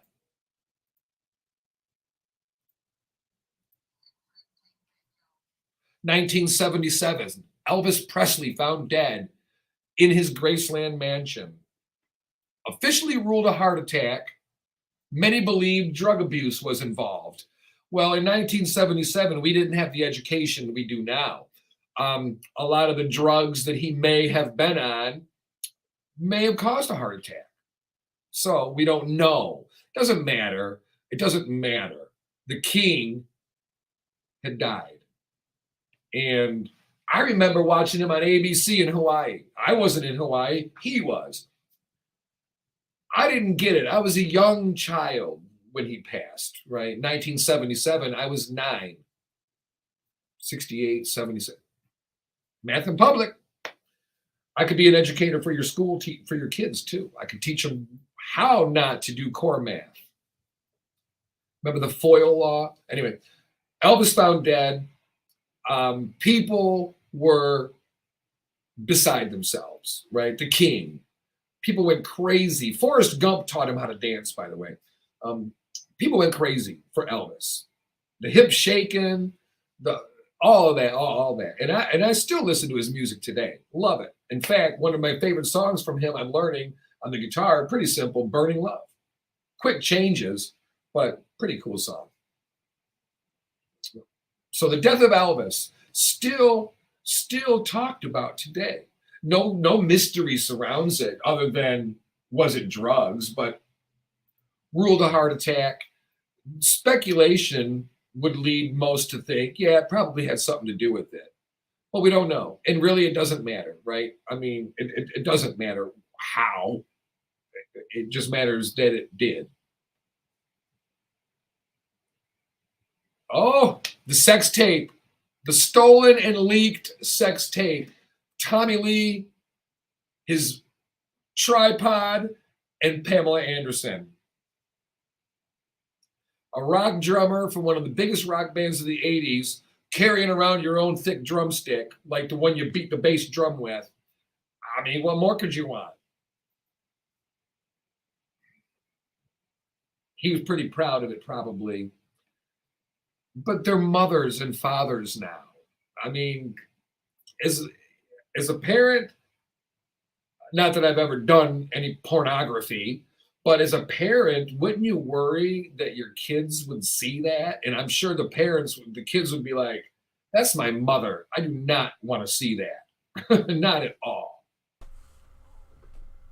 What about you? Like, you watch your mom do porn?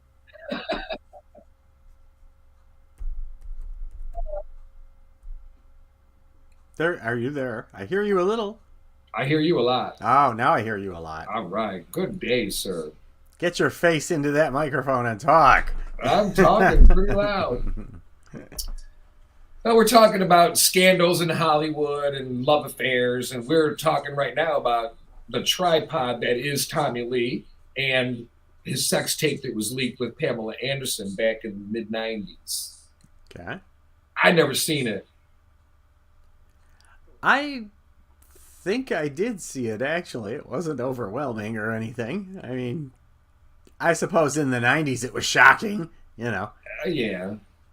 Anymore, okay. Used to it. But some people, Yeah. that's how they get their start. Right. Oh. Well, welcome to all the social sites where you can put your own out there and charge fees for it. We got to go back to the early 90s. Remember the name Soon Yi? Yes. Yes. Woody Allen's stepdaughter. Yes. Woody Allen admits in 1992 that he's dating his former stepdaughter, Soon Yi Previn. They got married in 1997 amidst sexual assault allegations. Crazy. Stepdaughter.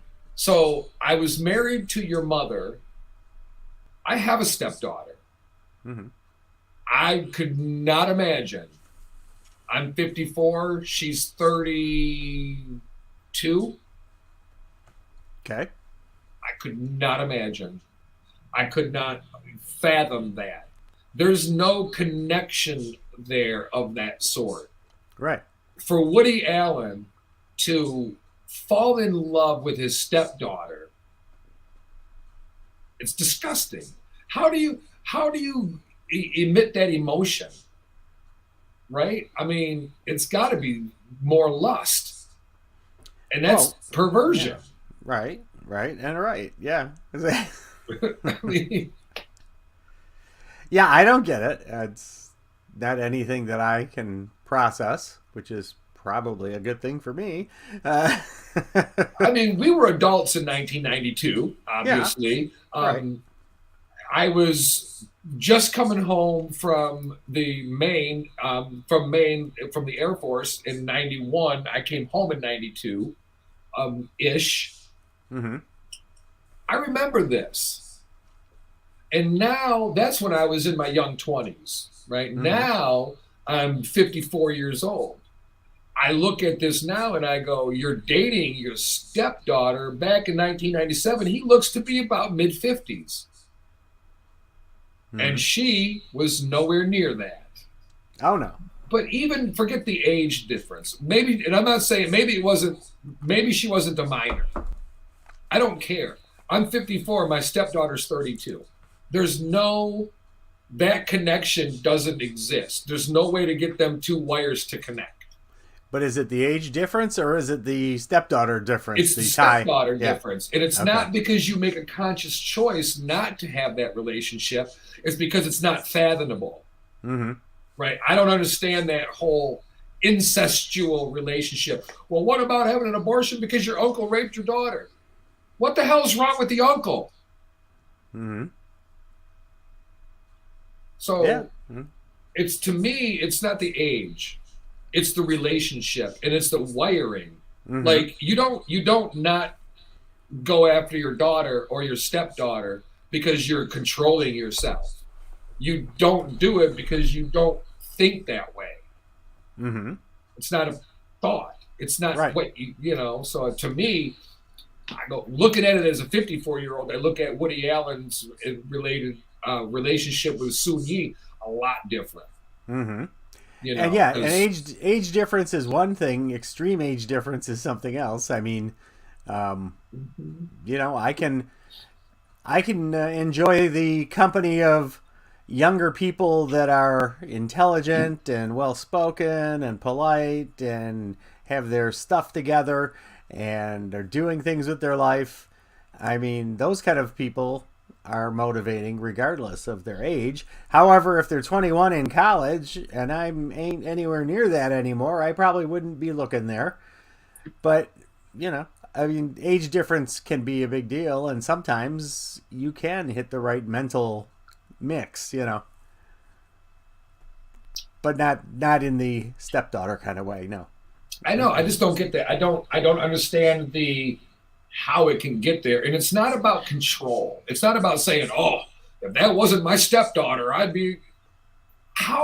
There's plenty of fish in the sea. Mm-hmm. Don't tell me that that's your connection. And if it is your connection, you got wiring issues. That's the way I look at it. I could be wrong. I mean, maybe it's just the way love is love. Okay, fine. Mm-hmm. But to me, it's no. Well, and even if that connection is there mentally and it's allegedly you can't do anything about it, that's the way it is. That's the way we feel. You have to separate your feelings then from reality and go, well, even if I feel that way, this isn't cool, you know. Right. But that again, like I'm saying, that's worrisome to me too, though. Because then I'm like, but at least you're able to control your feelings. Well, I'm saying shouldn't be having them to begin with. True. That's just my opinion. I don't know. No, I mean, the stepdaughter factor comes into play a little bit only because it's not your blood relative; it's somebody who was brought into your life. But the family connection there should pretty well preclude anything from happening, and the fact that they weren't a family member, you could have some sort of a mental, I wish, you know, but you can't act on it. I mean, I can see it happening, but I can't see you going through with whatever you're thinking, you know. And apparently, I mean, he was allowed to, Woody Allen. I mean, what happened to him? But maybe it wasn't. Maybe there was no underage thing. I don't remember that part of it. Maybe it was not that big of a deal because it wasn't illegal. Just highly like, what in the hell is wrong with you? It was so long ago that I can't really remember the specifics either. I thought there was an underage component to it at that time. I thought so too. I thought it was 13 or 14 years old when they met. Which is what brought it out more in the first place, was that it was because of something like that. I'm not stating that, and I'm not 100% sure. I'm just speculating. I think right. Yeah. I can't remember. Mm-hmm. Nonetheless, though, to me, it's just like, no. Yeah, I can't see it either. So the next one we got here. Oh, go ahead.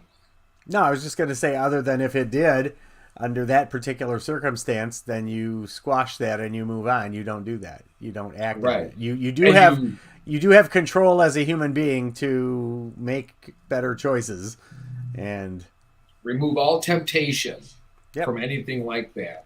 Mm-hmm. Keep you out of trouble. Yep.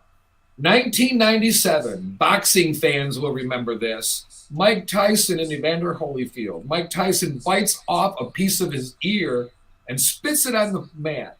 You remember that? I remember that, and how disgusting that was. Tyson was fined $3 million.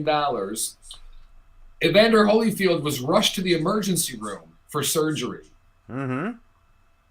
Now, Mike Tyson owns a dispensary, and they make gummy ears. Oh. They do. Gross with a capital G. Little bite of an ear. With a bite of an ear out of it. Yeah. Ew.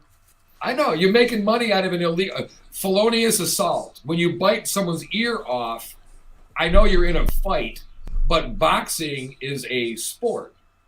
Biting someone's ear off in a fight is a felony. Boxing is with your hands, not with your mouth. Yeah.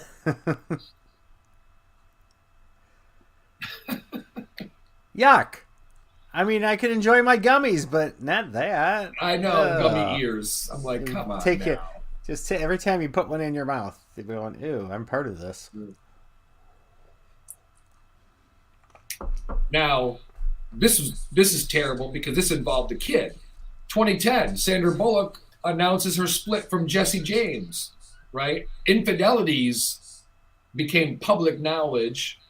This is just days after she won an Oscar for her role in Blindside, a movie about that football player. This all came out, the infidelities, all of this information came out while they were in the process of adopting a son. Always at the worst time, stuff comes out. Timing is everything. Mm-hmm. Way back in the day, 1982. 1982, you young whippersnappers weren't even a glimmer in your daddy's eye yet. I was going to say, hey, watch it, young stuff. 82, it's not that far. It's really not that far, I swear. Ozzy Osbourne bites the head off a bat on stage. A fan threw it on stage. Ozzy, having used rubber bats in his act, thought it was a fake bat. It was not. He bit the head off the bat. Ugh. Had to go get stitches, or I'm sorry, rabies shots and everything. But people still debate whether it was a setup or even just a complete hoax. But if you know Ozzy, he's not the type to play around. He probably did it. For instance, when Sharon Osbourne told the story, before Ozzy made it big as Ozzy, he was obviously fired from Black Sabbath. His life was over. Ozzy was doing drugs and drinking in a hotel room near LA. Sharon Osbourne came over to collect money from Ozzy that he owed her dad, the record company owner, the mogul. She opened the door. He was a mess. She knew right away he didn't have any money. Mm-hmm. She helped get his career back on track. One of the things they did, and you got to understand, Ozzy comes from a working class factory part of England, right? He is trying to get signed now as a solo act with the help of Sharon, who broke off from her dad's label to help Ozzy. Ozzy wants to go into Capitol Records to try to get a record deal. He sits down with Sharon, and he brought a dove in a cage so that he could let the dove go and show a sign of peace and unity, right? But things didn't quite go the way he had hoped it went. They were belittling him. They were basically making fun of him. And Ozzy, being Ozzy and young, was probably high and drunk. Well, instead of releasing the dove and letting it fly off and be a sign of peace and unity, he opened the cage, pulled out the dove, and bit the head off the dove and spit it on the conference room table in front of all the suits, all the executives that were sitting there belittling him. One threw up. Yeah. They were mortified. Yeah. Sharon was mortified. These are all her words. She was mortified. She's like, we'll never be signed. They were escorted out. Needless to say, take your dove and the dove head with you and carry on. It worked. Bad behavior, Yeah. But Ozzy also wrote some of the best rock and roll music back in the day, so Sure. not so much anymore. I've heard his new stuff, not impressed. But you stick with what works. It's a formula. So, but Ozzy, love him. Tons of respect for his musical career. Right? But you just never know what you're gonna get when you open that box of chocolates.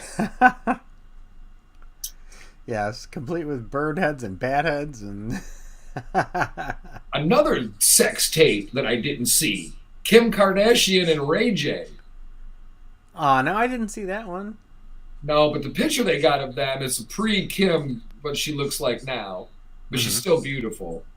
And he's smiling like, yeah, I hit that. I got that. Yeah. He's got that smile. Come to Papa. Yeah. Yeah. I love it when you call me Big Papa. He was singing That's in the right. back of his head. Yeah. All right, let's see. Where we at? 9:04? I don't even know where we're at for break. I don't know what we're doing. Usually go in about 10 minutes. 5 or 10, and then Okay. back at like 30. I'm trying to remember the clock because we changed the end part. So you want to get back at 35 or so, right? Ish. Yeah. So I don't know what that means with what you're staring at. If you got 5 minutes yet, or you got. No, we got a couple minutes before we go to break. We'll do one more, then we'll go to break. Okay. Back to 1977 when people loved their children, right? And I don't mean necessarily their own children, their siblings, but their kids. Roman Polanski, 43 years old, arrested and accused of drugging and raping 13-year-old Samantha Gailey during a photo shoot at Jack Nicholson's home in Hollywood. Look at all the movies that Jack's made since 1977. Mm-hmm. Roman Polanski, 43 at the time, arrested and accused of drugging and raping a girl. And he fled the country. Maybe because there was a lot more going on than that. In the case of Nicholson, and again, I don't know because I don't recall this stuff. It's so far old and that. But for something like that, for someone to be able to just go on and continue, I mean, you can just buy the quote victim out, right? I mean, you pay him $500,000 and say, "Hey, go away, and we don't take this to trial," and the victim says, "Okay," and then it's done.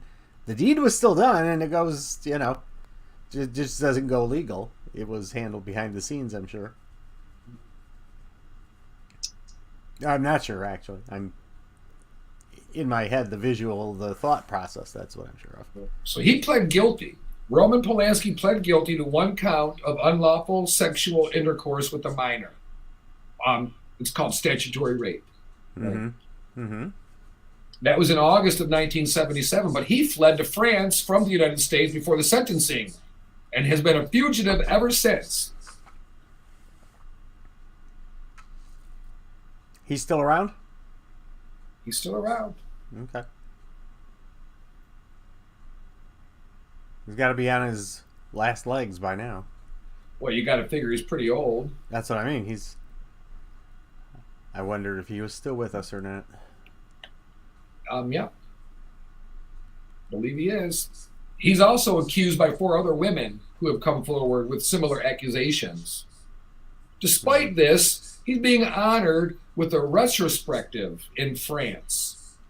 Well, that was in 2017. He was honored with a retrospective. So you fled America and came to France because you raped a 13-year-old girl after you drugged her. You deserve an award. Yeah. On that note, we'll go to break. You listen to the Sapphire'S Soup du Jour on Hot 93.97. We'll be right back.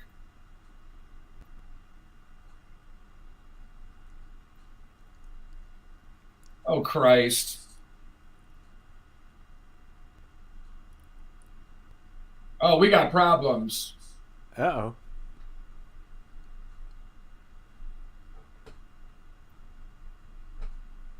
All right, we'll see what happens.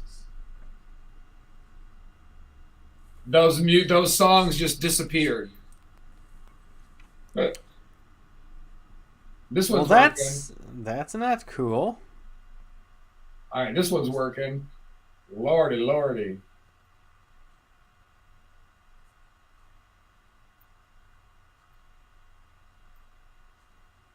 All right, I don't know what happened.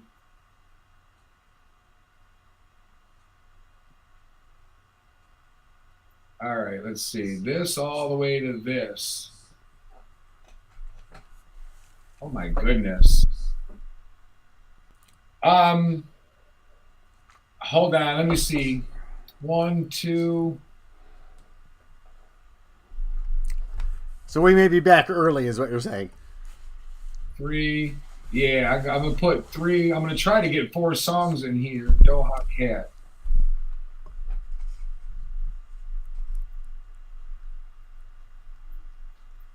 All right. I don't know what happened, but I got it fixed. Okay. I hope. We'll come back at, let's see, 9:18. 9:18. Oh. Okay, so that's 2 songs then. No, we got this one and 2 more. Okay. 1, 2, 3, 4 songs. Okay, but that's only 8 minutes for 4 songs. Are they all that 3, short? 4, 5, 6, 7, 8, 9. Yeah, I don't know. I hope it works. All right. Be ready We'll for find- anything. We'll I'll find see out. you I'll when you be get back. back. If you're I'll be not back back, in a you're minute. not back. All right, I'll be fine. back in a few. All right. All right. Lordy, what a mess. I'm going to stay on. I'm not going to go off, so. All right. I think we got it worked out. Woo. Never know what you're into around here. Jeez, Pete's. All right. Not sure what happened there, but things happen, so I got it figured out. That's all that matters. There's that, and then there's that. All right. Damn.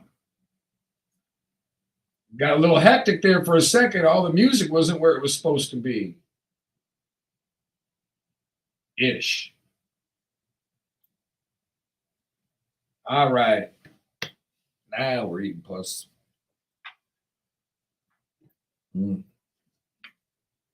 right, be right back. We'll be back at 9:21.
Howdy, people.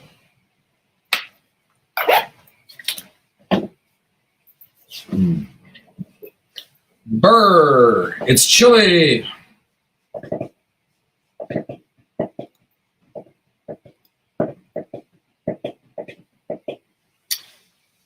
Oh, man, oh, man.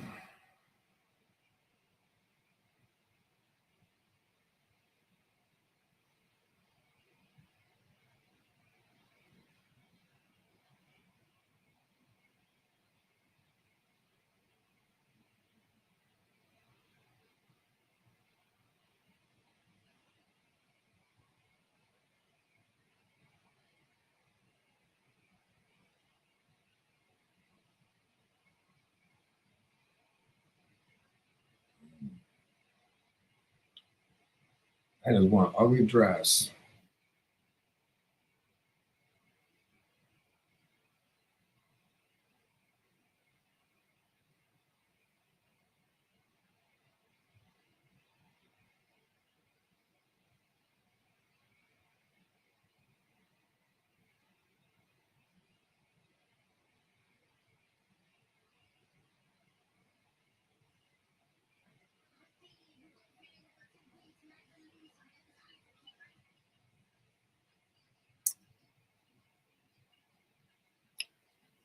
Oh.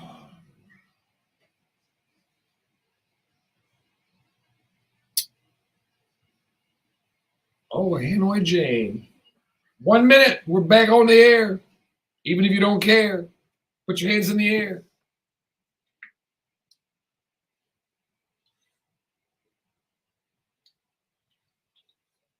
Mm.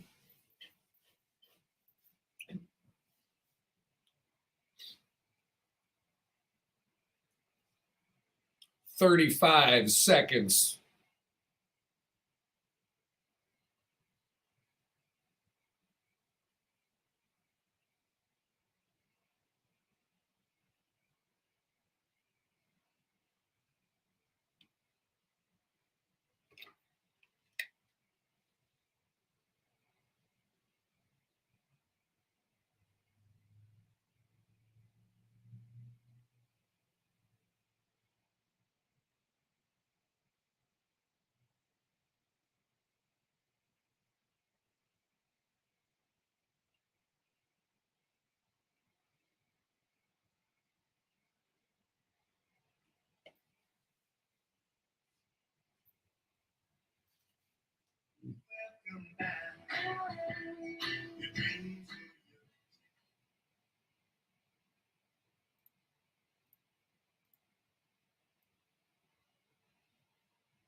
Oh, settle down. It's not that big of a deal. We're back. Oh, good Lord. All right, we are back indeed. We're talking about the Hollywood scandals and love affairs and a whole bunch of stuff today. Well, we're reminiscing, right, about the past a little bit. 1994, Lisa Left Eye Lopes arrested after setting fire to boyfriend Andre Risen's Atlanta home, which led to 5 years of probation. Remember that one? Yeah, that was a long time ago. This is an interesting one that I never really realized. Bob will remember this because he's old as dirt. Yes, I am. Oh, I'm sorry. I didn't know you heard me. 1978, Hogan's Heroes star Bob Crane. Yes. Found bludgeoned to death right next to an extensive collection of explicit pornography. I remember this story, yes. I do not. I remember, because they got a picture of the guy, I remember Bob Crane, who was the star of the show, or one of the stars of the show. I never watched it. Right. But no, I caught it very sporadically, but no, I didn't spend a lot of time with it. But still, at that time, that was a very popular show, and a lot of people did watch it. And this one, 1984, dates back family issues, money, insurance paperwork. Marvin Gaye shot and killed by his father the day before he turned 45. Yeah, in that an was argument over insurance paperwork. that was sickening. That was sickening. Mm-hmm. So tragic. Yeah, over money, Yeah. basically. And the man had years and years of good music still in him. He was at the peak of his 44 career. years old. Yeah. Yeah. It's crazy. Anna Nicole Smith, 26 years old, marries J. Howard Marshall, an oil baron who was 89. Age And difference thing we were talking about. Her life was a mess. Uh-huh. And it's sad that I believe it was Entertainment Television who put her show on, and you aired a train wreck for ratings. Mhm. And she ate it up, hook, line, and sinker. Well, yeah. And it's what killed her. That the whole snowball, if she could have to do it over again, she'd want to be that young Texas girl, go back home, be a model for JCPenney, and get a job. You know what I mean? And not to say modeling's not a job, but her path led her down an ugly road. And it's a shame. I remember the nipple, the wardrobe malfunction. Justin Timberlake rips off Janet's costume, exposing her boob and nipple. The night the country went incredible. Yeah, and then the big deal again that was made of it. It's just the incredible drama for weeks and months. This It was what 3 seconds maybe? Oh, maybe? if that. I remember seeing it going, yeah. No, you gotta hit pause, man. Yeah. I see that rich booby. Oh man. And who knows if it was meant to be, but I doubt Janet Jackson wanted her breast exposed on international television. Or and she would have done that already. Yeah, I doubt that either party wanted to do that. This one dates back a minute. This is the scandal that we don't even think about anymore. Jane Fonda, Hanoi Jane. Yes. Travels to Hanoi, Vietnam in the middle of the war, imploring members of our military to stop targeting farmland and civilian areas. She also, which she later apologized for, was insinuating that the military members were exaggerating the conditions they faced in Vietnam. And people didn't take that very well at all. No, I can understand that. Yeah, but in today's world, she has that's the thing too. She has the right to be against the war. Yes. So I mean, I don't know. I think in 1972, the atmosphere was a lot different. It was a lot different, and where does the right end? Because does it give you the right to go over there and try to influence our troops? At what point does that become, again, not you can cool? only be influenced by something that you allow to influence you. And if you're not doing anything wrong to begin with, then there's nothing to see here. Move along. But it's funny because in 1972 she was basically labeled a traitor. Oh yeah, and that didn't go away. People were mad, but now we look at it in a different light, don't we? It's a little bit different now, where we call things out a little bit more now. It's okay to scrutinize things a little bit more. It's okay to say I'm against going to what I perceive as an unjust war. Go to China and do that. Yeah. You'll be killed or in prison. Go to Russia and let Vladimir Putin know that you don't agree with the war and you're a Russian citizen. You're going to prison for 20 years if you live that long. Yeah, I mean, he's in an especially bad mood in a bad way right now. This isn't a good time to go up and tell him that. Good. That man deserves the death penalty, instant execution on the docket. Need one of the insiders to become a real man and execute his ass. What? I mean, what else are you supposed to do? He's a murderer. He's killing innocent people. I don't feel bad for the man. Get him out of there. And any means necessary. Yeah. Well, I mean, you know, on a local situation, somebody was doing the same thing to other citizens, you know, they would be done away with, taken away, whatever. Just because you're the president of the front seat of your car doesn't mean you can do that stuff to other people, you know. This is something I didn't know. Let's go back to 1987, another scandal.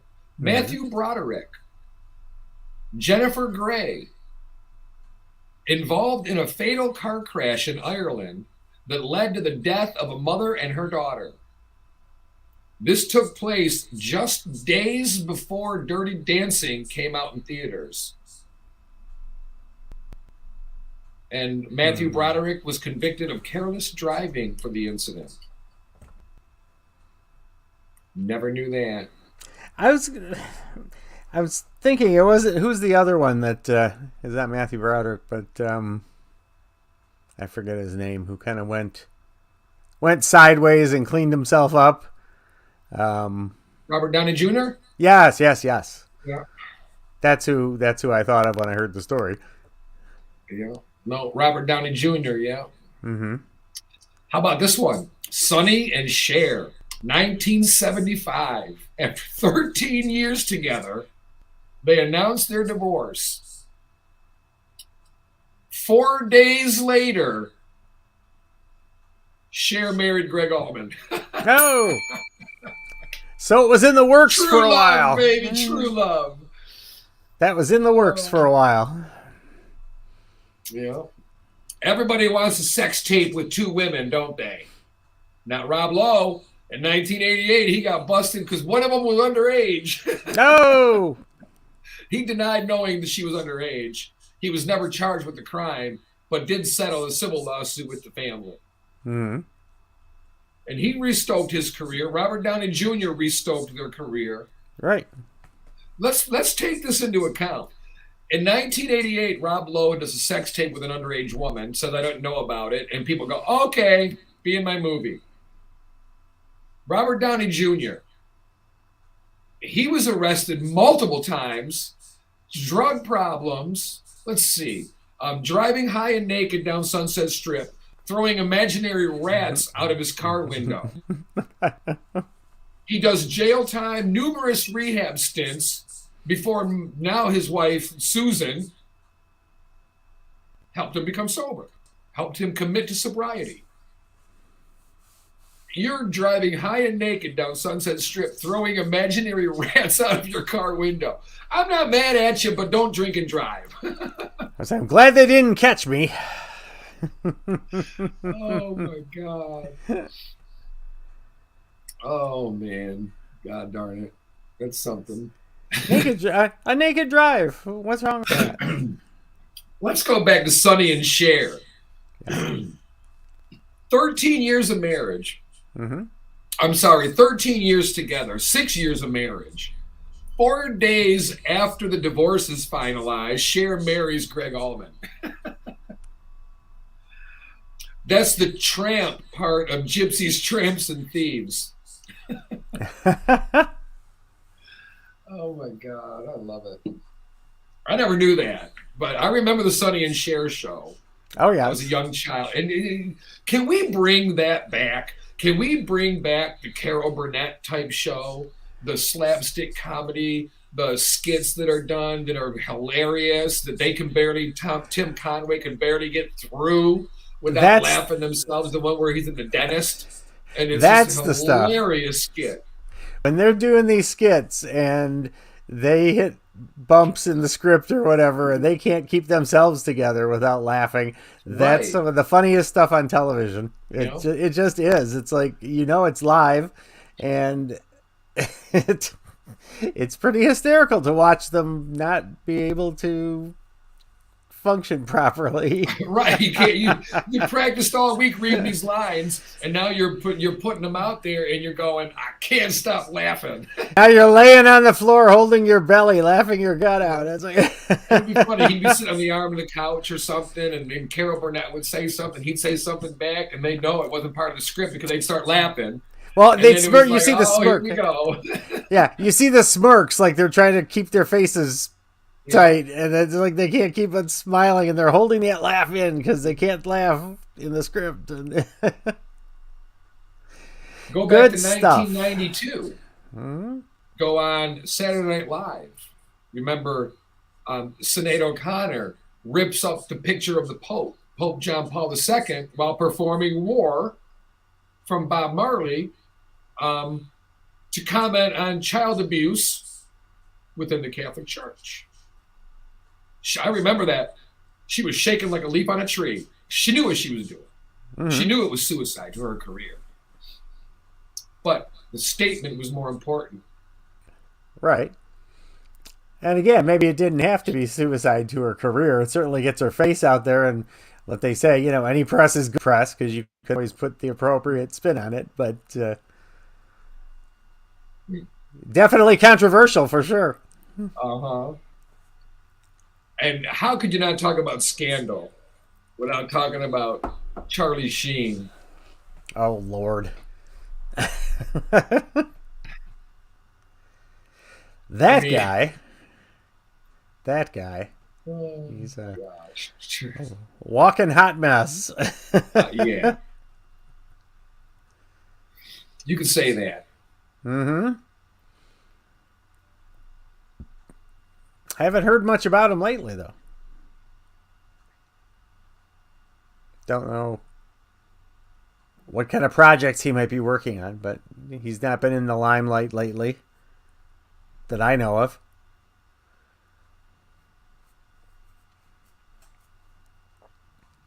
What are you laughing at?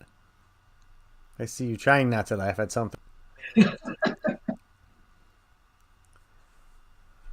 I see you.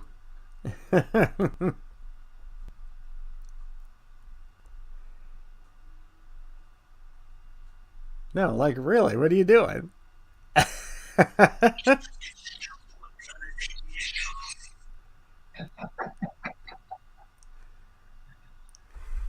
Something strange is going on in the studio. I don't quite know what. This is Charlie Sheen, Tiger Blood.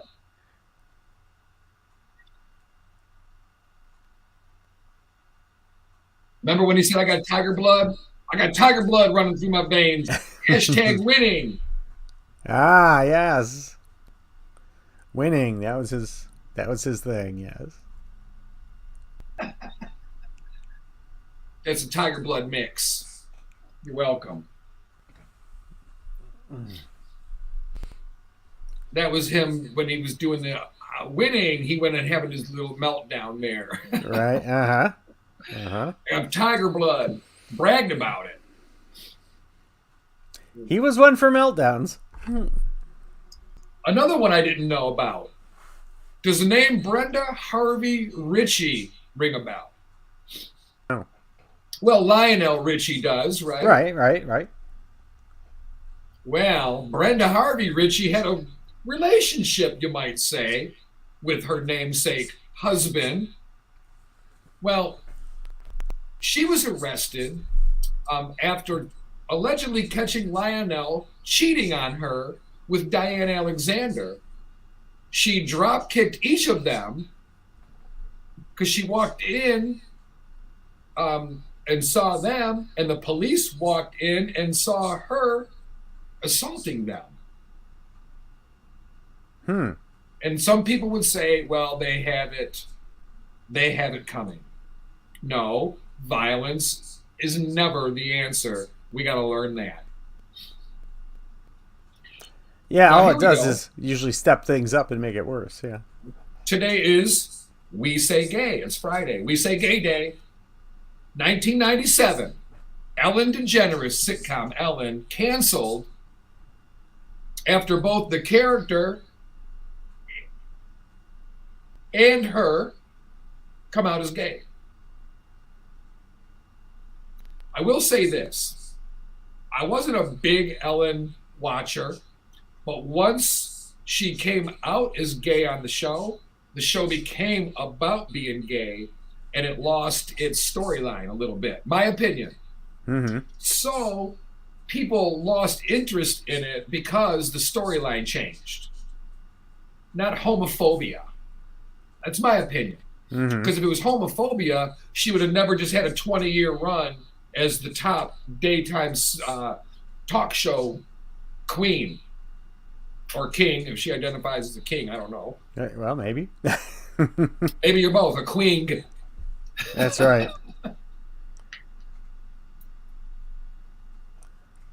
Funny thing,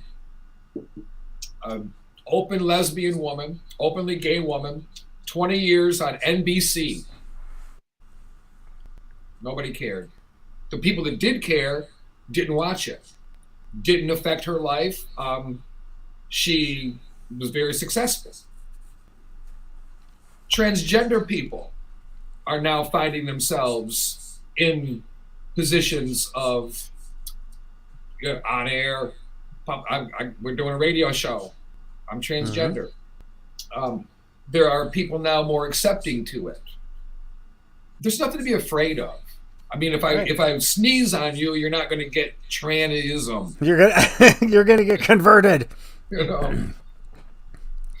In the name of Jesus.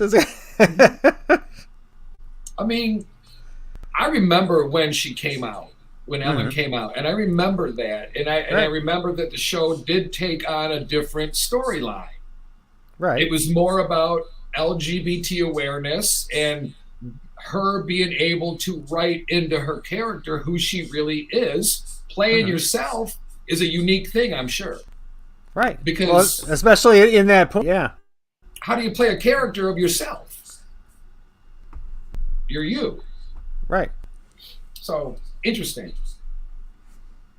to say the least. Mm-hmm. It just, the way it sounded, the article, she was canceled because she came out as gay. I don't think that's true. I think if that was true, she would have never been on NBC for 20 years. I think she was canceled because the storyline changed. Yeah. You write something that's good, and then you change it, it might be better. But it's not what people were used to, so that clientele changes. Well, and I think, too, once you make the statement and you come out, and it does kind of change the character of the show a little bit, then the stories that you write as a result of that might not have been as good in viewers' eyes as the previous, because they weren't used to it. So it was like, well, no, I don't quite get this, and goodbye. You know, it was more of a maybe too much kind of thing at that point, you know. So 1980, when drugs were still, the war on drugs was huge in America, right? Drugs were bad. Drugs are still considered bad. Paul McCartney, 1980, arrested in Japan with just over 7.5 ounces of marijuana, almost a half a pound. He was released and deported. Brittany Griner got caught in Russia with enough CBD oil to get her high, and she's doing 10 years. Yeah.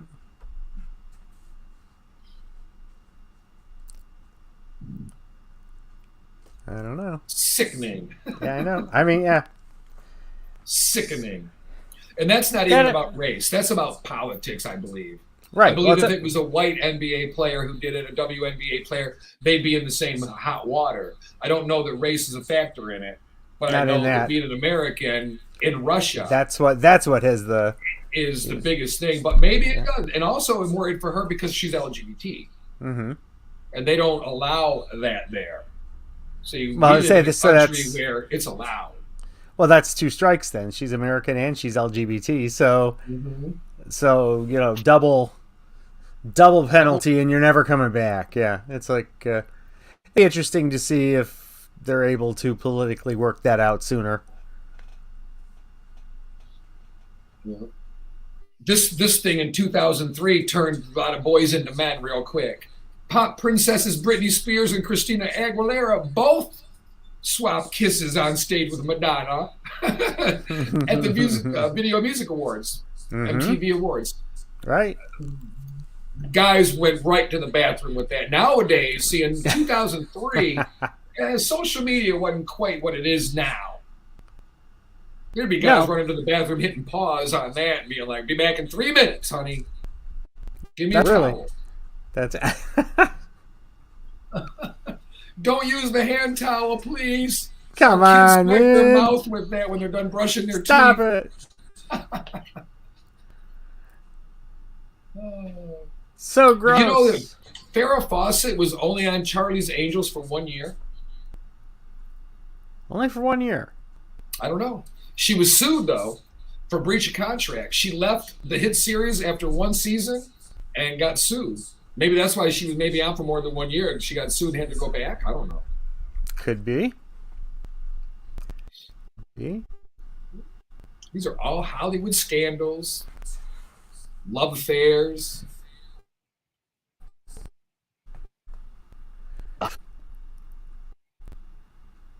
Unbelievable. Give us spill the tea. Give us the dirt.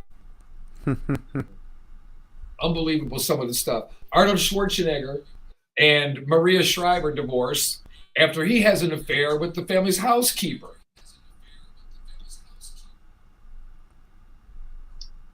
It's revealed. Right. I recall that.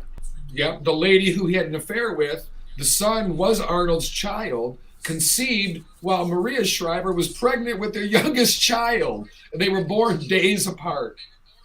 Arnold. Maria, I don't blame you, honey. At that point, man, I don't even know. I think Tina Turner said it best. What's love got to do with that? You got to go, man. Mm-hmm. And he said, I'll be back. I'm so proud of myself. You silly. You're silly. A lot of these scandals, though, it's not a surprise that our big stars with these big egos and big pocketbooks are out there doing the deed with each other. They're all good looking. They're all rich. They're all famous. They want to keep it in the family a little bit. And I'm sure it's quite a connection when you can sit there and talk about your millions and millions of dollars and how hot you are because you got a new body. Yeah, I bought these babies last weekend, you know. Who can forget Kanye West interrupting Taylor Swift at the Video Music Awards? Mm-hmm. Saying, I'm sorry, Beyonce deserved this. Go sit down. Or we'll get Will Smith after you. Yeah. Straighten everybody out really fast. What's that? I said straighten everybody out real fast. You're gonna get a slap, and you're gonna get a slap, and you're gonna get a slap. We'll straighten everyone up real fast. Yeah, everybody gets a slap. That's right. All right, where are we at here? Do you have a word of the day, Bob? I had about 6 of them, and I'm going back to the first one. Give me about 3 seconds. Okay. Okay. Word of the day. I got it. Okay, go ahead. Okay, the word of the day, exulansis. Oh my goodness. Exulansis sounds pretty complicated. It's not a great place to be. It's the tendency to give up trying to talk about an experience because others are unable to relate to it. So you have something happen to you, we'll say, and you're trying to explain it to somebody and they don't get you, and after a while you just get tired of trying to make them understand. The state of exulansis. And you can't understand how they wouldn't understand. Right, yeah, and you get frustrated, and so that's the word for that, exulansis. Nice word. All right, one more important story. What were you going to say? Go ahead. No, I was just going to say they give a bit of a description, whether through envy or pity or simple foreignness, which allows it to drift away from the rest of your life story until the memory itself feels out of place, almost mythical, wandering restlessly in the fog, no longer even looking for a place to land. It's just not connecting. That's all. It was the description of the That's feeling. not all. That's a lot. The description of the feels. Nice. All right. So you were saying. Ties into this story. Space Force. Okay. You know, Donald Trump formed the Space Force. Well, they officially won their first combat mission. Oh, yeah? Yeah. They won. This is no lie. This is no lie. Our United States Space Force won a Call of Duty tournament. Okay. Then they launched the trophy into space. Go get it. Go get it. You are hearing this correctly. The United States Space Force is the reigning champ of the Call of Duty Endowments Sports League, having secured a trophy in the video game tournament. They're now defending its title and taunting their competitors by launching the trophy into space. Now, Call of Duty Endowment is a nonprofit. It helps unemployed veterans get back on their feet and back to working again.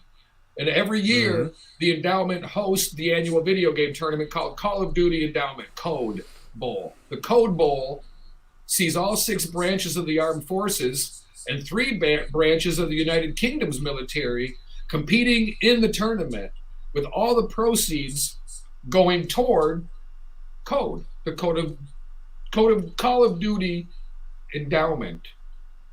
The mission is getting veterans high-quality careers. Who doesn't deserve a better career than your military members coming home from defending the country? Worthy cause, absolutely. So they launched their trophy into space and encouraged the competitors to come get it. How bad do you want it? Now, they hired a private contractor in the UK to fling the trophy out of the Earth's atmosphere, where it was able to survive the intense G-forces and change temperatures and pressure. I don't even know what that means. But you heard it here. It's got to be the functions and the mechanics of getting it out into space, I suppose. Interesting thing, we've only got a minute left, but it's interesting how our veterans who are trained with discipline and leadership and a skill are sometimes unemployable. So very odd how we love our veterans, but then they're the ones who suffer. Yeah. No veteran should be without a job. Well, I was going to say, and I find it hard to believe that there's, for anybody, there's not a single job anywhere that they couldn't do, I mean, they may have issues coming back home that they need to get care for and that thing, but they should still be able to work doing something while they're working through things like, PTSD and those kind of things that might affect them on a certain job, Oh, well, sure. I mean, you don't need your police officers running around with PTSD having flashbacks to going door to door in Iraq. Right. But that doesn't disqualify them from having that position. Not every police officer is a patrol officer. Right. We also need the quote unquote pencil pushers, the desk jockeys. Right. So that's what I mean. You can match the situations, but I'm sure, there has to be more available. Right. But that does it for us. Thank you for listening, whether you were in your house, car, or wherever you were listening. We appreciate it very much. And remember, opinions are not only stinky like a butthole. Stinky butthole. Stinky butthole. Opinions are a dime a dozen. Validation is for parking. And loyalty is not just a word, it's a lifestyle. Life is too short to put your key to happiness in someone else's pocket. Or stinky butthole. Or don't put your key to life in someone's stinky butthole. Words of wisdom for Bob. I can't top that. That's my one shot. And there you go. Keep your key to life out of my stinky butthole, please. It's weird feeling.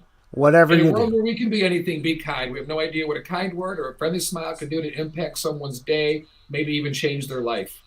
Until Monday, enjoy your weekend. I am Sapphire Pates. And I am Just Bob. Have a great day. We're out of here. Bye-bye.